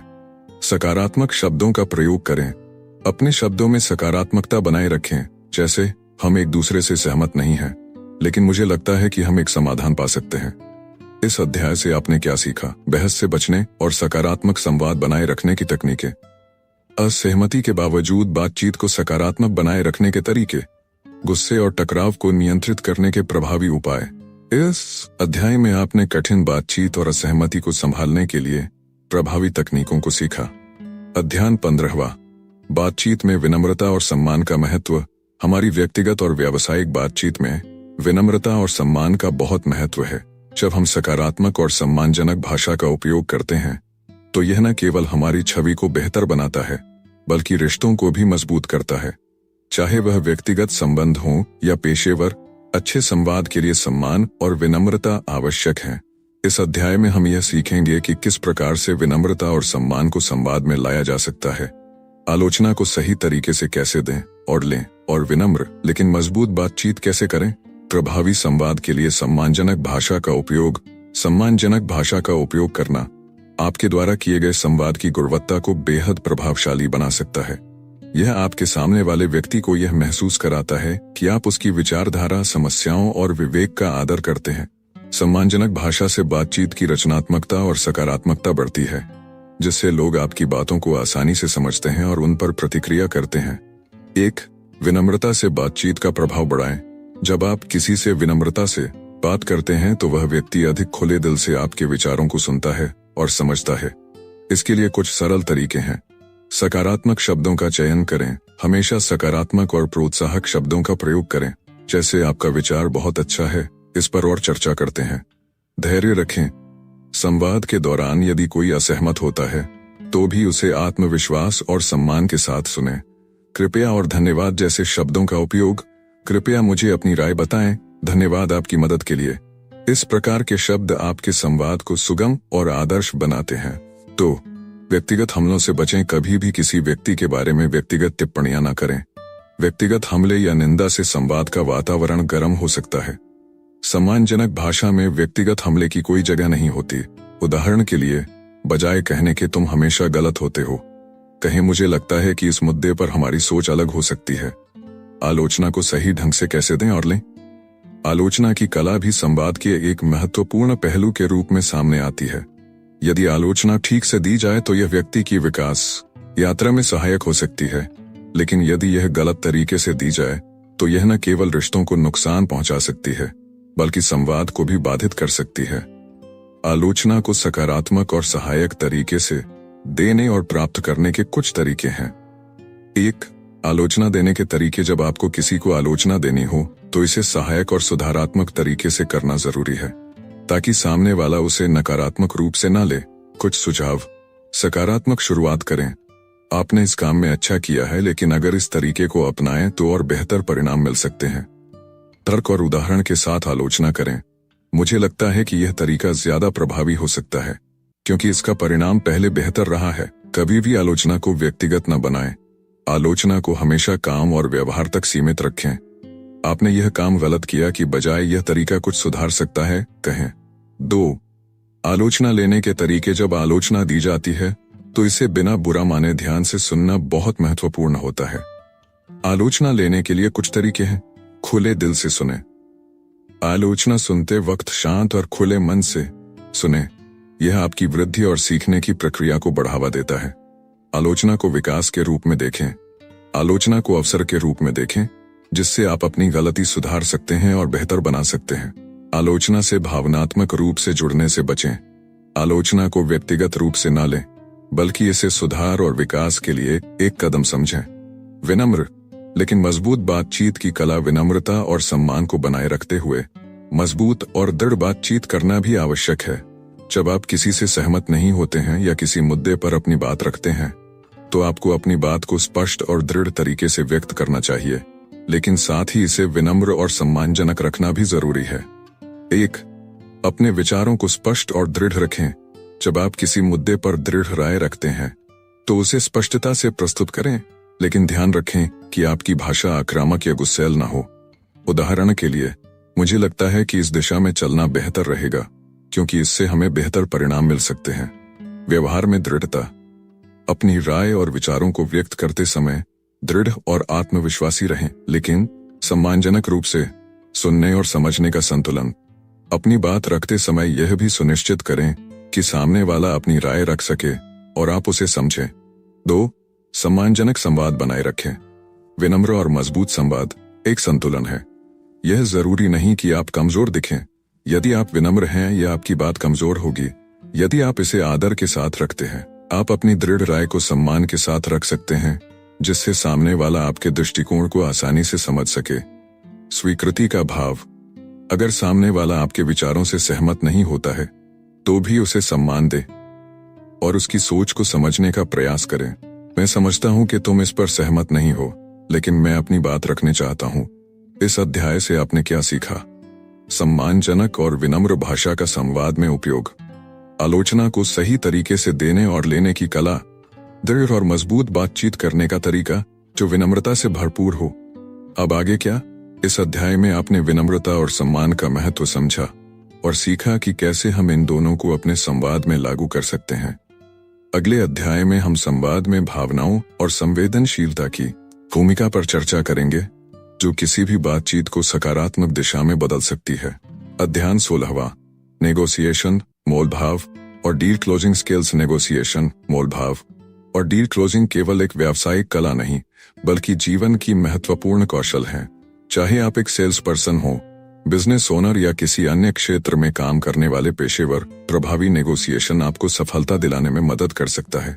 यह न केवल आपके लाभ को बढ़ाता है, बल्कि आपको उन स्थितियों को भी समझने का मौका देता है जहां दोनों पक्ष संतुष्ट और सकारात्मक रूप से एक समझौते पर पहुंच सकते हैं। इस अध्याय में हम चर्चा करेंगे नेगोशिएशन के प्रभावी तरीकों, डील क्लोजिंग की कला और दूसरे व्यक्ति की जरूरतों को समझकर बेहतर प्रस्ताव देने के तरीकों पर। प्रभावी नेगोशिएशन की 5 रणनीतियां। नेगोशिएशन के दौरान सफलता पाने के लिए कुछ प्रभावी रणनीतियां हैं, जिन्हें अपनाकर आप न केवल अपने पक्ष को मजबूत बना सकते हैं, बल्कि सामने वाले को भी संतुष्ट कर सकते हैं। इन रणनीतियों का पालन करके आप मूल्यवान डील्स प्राप्त कर सकते हैं और एक सकारात्मक और सहयोगात्मक वातावरण बना सकते हैं। 1. पहले से तैयारी करें। नेगोशिएशन से पहले तैयारी करना बहुत महत्वपूर्ण है। आपको ये स्पष्ट रूप से समझना होगा कि आप क्या चाहते हैं और सामने वाले से क्या उम्मीद करते हैं। इसके लिए अपना लक्ष्य स्पष्ट करें। यह जानें कि आपके लिए सबसे महत्वपूर्ण क्या है। क्या आप मूल्य में कटौती चाहते हैं या आपको केवल अच्छा और समान मूल्य चाहिए? दूसरे पक्ष की स्थिति को समझें, उनके लक्ष्य, उद्देश्य और नजरिए के बारे में सोचें, ताकि आप उनके दृष्टिकोण को समझकर मोलभाव कर सकें। 2. एक्टिव लिसनिंग का उपयोग करें। नेगोशिएशन में सुनना उतना ही महत्वपूर्ण है जितना बोलना। सक्रिय रूप से सुनना सामने वाले के विचारों, जरूरतों और संकोच को समझने में मदद करता है। इसके बाद आप उन चिंताओं का समाधान करके अपनी डील को पसंदीदा बना सकते हैं। सवाल पूछें। सामने वाले से सवाल पूछकर उनकी जरूरतों को और स्पष्ट करें।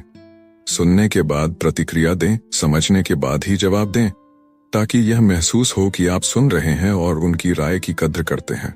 3. ऑफर की शुरुआत उच्च से करें। नेगोशिएशन में जब आप किसी प्रस्ताव पर पहुंचते हैं, तो शुरुआत हमेशा उच्च से करें। यह आपके लिए अधिक स्थान छोड़ता है, क्योंकि सामने वाला आपके प्रस्ताव को स्वीकार करते हुए कुछ समझौते करने को तैयार हो सकता है। अच्छा ऑफर पहले रखें। अपने प्रस्ताव को थोड़ा अधिक मूल्य पर शुरू करें, ताकि यदि आपको समझौता करना पड़े, तो भी आप अपना वांछित परिणाम प्राप्त कर सकें। 4. दूसरे पक्ष की जरूरतों को समझें। नेगोशिएशन का एक महत्वपूर्ण हिस्सा है सामने वाले की जरूरतों को समझना। क्या वह गुणवत्ता में इंटरेस्टेड हैं या सिर्फ कीमत पर ध्यान दे रही हैं? उनकी प्राथमिकताएं क्या हैं? सामने वाले की जरूरतें जानकर उनका समाधान दें। उनके फायदे पर ध्यान केंद्रित करें और यह दिखाएं कि आपका प्रस्ताव उनकी जरूरतों को कैसे पूरा करेगा। 5. विन विन समाधान पर ध्यान केंद्रित करें। नेगोशिएशन के दौरान यह न सोचें कि आपको हर बार जीतना है। इसका मतलब यह नहीं है कि आपको अपने लक्ष्यों को छोड़ देना चाहिए, लेकिन यह भी महत्वपूर्ण है कि आप एक विन विन समाधान की ओर अग्रसर हों। ऐसे में दोनों पक्षों को संतुष्टि मिले और डील सफल हो। साझा समाधान प्राप्त करें। दोनों पक्षों की फायदे को ध्यान में रखते हुए एक समाधान प्रस्तावित करें जिसे दोनों पक्ष स्वीकार कर सकें। किसी भी बातचीत को सफल डील में बदलने के तरीके। किसी भी बातचीत को सफल डील में बदलने के लिए आपको सही दृष्टिकोण और कुछ विशेष रणनीतियों को अपनाना होगा। 1. समय का सही उपयोग करें। बातचीत में समय का सही उपयोग जरूरी है। बहुत जल्दी समझौता करना या बहुत देर तक मोलभाव करना दोनों ही स्थिति को नुकसान पहुंचा सकते हैं। समय का प्रबंधन करें। अगर आपको लगता है कि अब दोनों के बीच उचित बातचीत हो रही है तो जल्दी निर्णय न लें। एक उचित समय पर डील को फाइनल करना सही रहेगा। 2. अपनी सीमाएं तय करें। आपकी सीमा क्या है? क्या आपको एक विशेष कीमत से नीचे नहीं जाना चाहिए? बातचीत के दौरान अपनी सीमा तय करके रखें ताकि आप किसी भी स्थिति में अपने लक्ष्यों से पीछे न हटें। लचीलापन रखें, लेकिन सीमा तय करें। हालांकि आपको समझौते के लिए लचीलापन दिखाना चाहिए, परंतु अपनी सीमाओं के बारे में स्पष्ट रहें। 3. डील क्लोजिंग के संकेतों को पहचानें। जब बातचीत अपने अंतिम चरण में पहुंचती है तो कुछ संकेत होते हैं जो डील क्लोजिंग की ओर इशारा करते हैं। ये संकेत आपकी ओर से सही निर्णय को पहचानने में मदद करते हैं। सामने वाला व्यक्ति सकारात्मक संकेत दे रहा है। अगर सामने वाला व्यक्ति आपके प्रस्ताव के बारे में उत्साहित दिखता है और उसके सवाल और चिंताएं समाप्त हो रही हैं, तो यह डील क्लोजिंग का समय हो सकता है। सामने वाले ने आपके प्रस्ताव को स्वीकार किया है। अगर सामने वाला व्यक्ति आपकी शर्तों पर सहमति व्यक्त करता है तो यह डील को निश्चित करने का समय है। दूसरे व्यक्ति की जरूरतों को समझकर बेहतर प्रस्ताव देना। आप किसी भी बातचीत में सफल हो सकते हैं यदि आप सामने वाले की जरूरतों और इच्छाओं को समझकर प्रस्ताव देते हैं। जब आप उनके दृष्टिकोण को समझते हैं तो आप उन्हें सही विकल्प प्रदान कर सकते हैं जो उनके लिए सबसे फायदेमंद हो। 1. उनके दृष्टिकोण को समझें। सामने वाले की प्राथमिकताएं क्या है? क्या वे मूल्य पर ध्यान दे रहे हैं या क्या वे उत्पाद की गुणवत्ता चाहते हैं? यह समझना कि उनका फोकस कहाँ है आपकी प्रस्ताव रणनीति को बदल सकता है। 2. प्रस्ताव को व्यक्तिगत बनाएं। सामान्य और औपचारिक प्रस्तावों के बजाय प्रस्ताव को व्यक्ति विशेष की आवश्यकताओं के अनुसार अनुकूलित करें। उन्हें यह महसूस कराएं कि आप उनकी समस्या को समझते हैं। मैं जानता हूं कि आप गुणवत्ता को प्राथमिकता दें। क्या आपने कभी सोचा है कि आपके पास सबसे कीमती चीज क्या हो सकती है? पैसा, काम, परिवार या फिर समय? आज से कुछ साल पहले एक आदमी था जो अपनी जिंदगी में बहुत कुछ खो चुका था। वह बार बार असफल हो रहा था, लेकिन एक दिन उसने यह समझा कि अगर वह दूसरों की तरह सोचना छोड़ दे और अपनी सोच को बदले तो वह अपनी दुनिया बदल सकता है। और वही हुआ। आज वह आदमी करोड़ों लोगों को अपनी सोच से प्रेरित करता है। क्या आप जानना चाहते हैं वह आदमी कौन था? और क्या वह राज था जिसने उसकी जिंदगी बदल दी? इस किताब से आपने सीखा कि कैसे प्रभावशाली संवाद, बॉडी लैंग्वेज, विनम्रता और नेगोशिएशन की तकनीक से अपनी जिंदगी और कामकाजी रिश्तों में बदलाव ला सकते हैं। क्या सीखा आपने इस किताब से? इस किताब में हमने कई अहम पहलुओं पर चर्चा की। कम्युनिकेशन की कला, कैसे संवाद से आप अपनी सोच को व्यक्त कर सकते हैं और सामने वाले की सोच को समझ सकते हैं। बॉडी लैंग्वेज और आवाज की सही तकनीक, कैसे ये दोनों चीजें आपकी बातों को और अधिक प्रभावशाली बना सकती हैं। नेगोशिएशन और डील क्लोजिंग, सही तरीके से मोलभाव करने और सफल डील करने के तरीके। कठिन बातचीत और असहमति को संभालना, हर संघर्ष को अवसर में बदलने की कला। प्रोफेशनल और पर्सनल लाइफ में संवाद, रिश्तों को मजबूत बनाने और समस्याओं को हल करने की रणनीतियां। अब आप सोच रहे होंगे, इस किताब को मुझे क्यों सुनना चाहिए?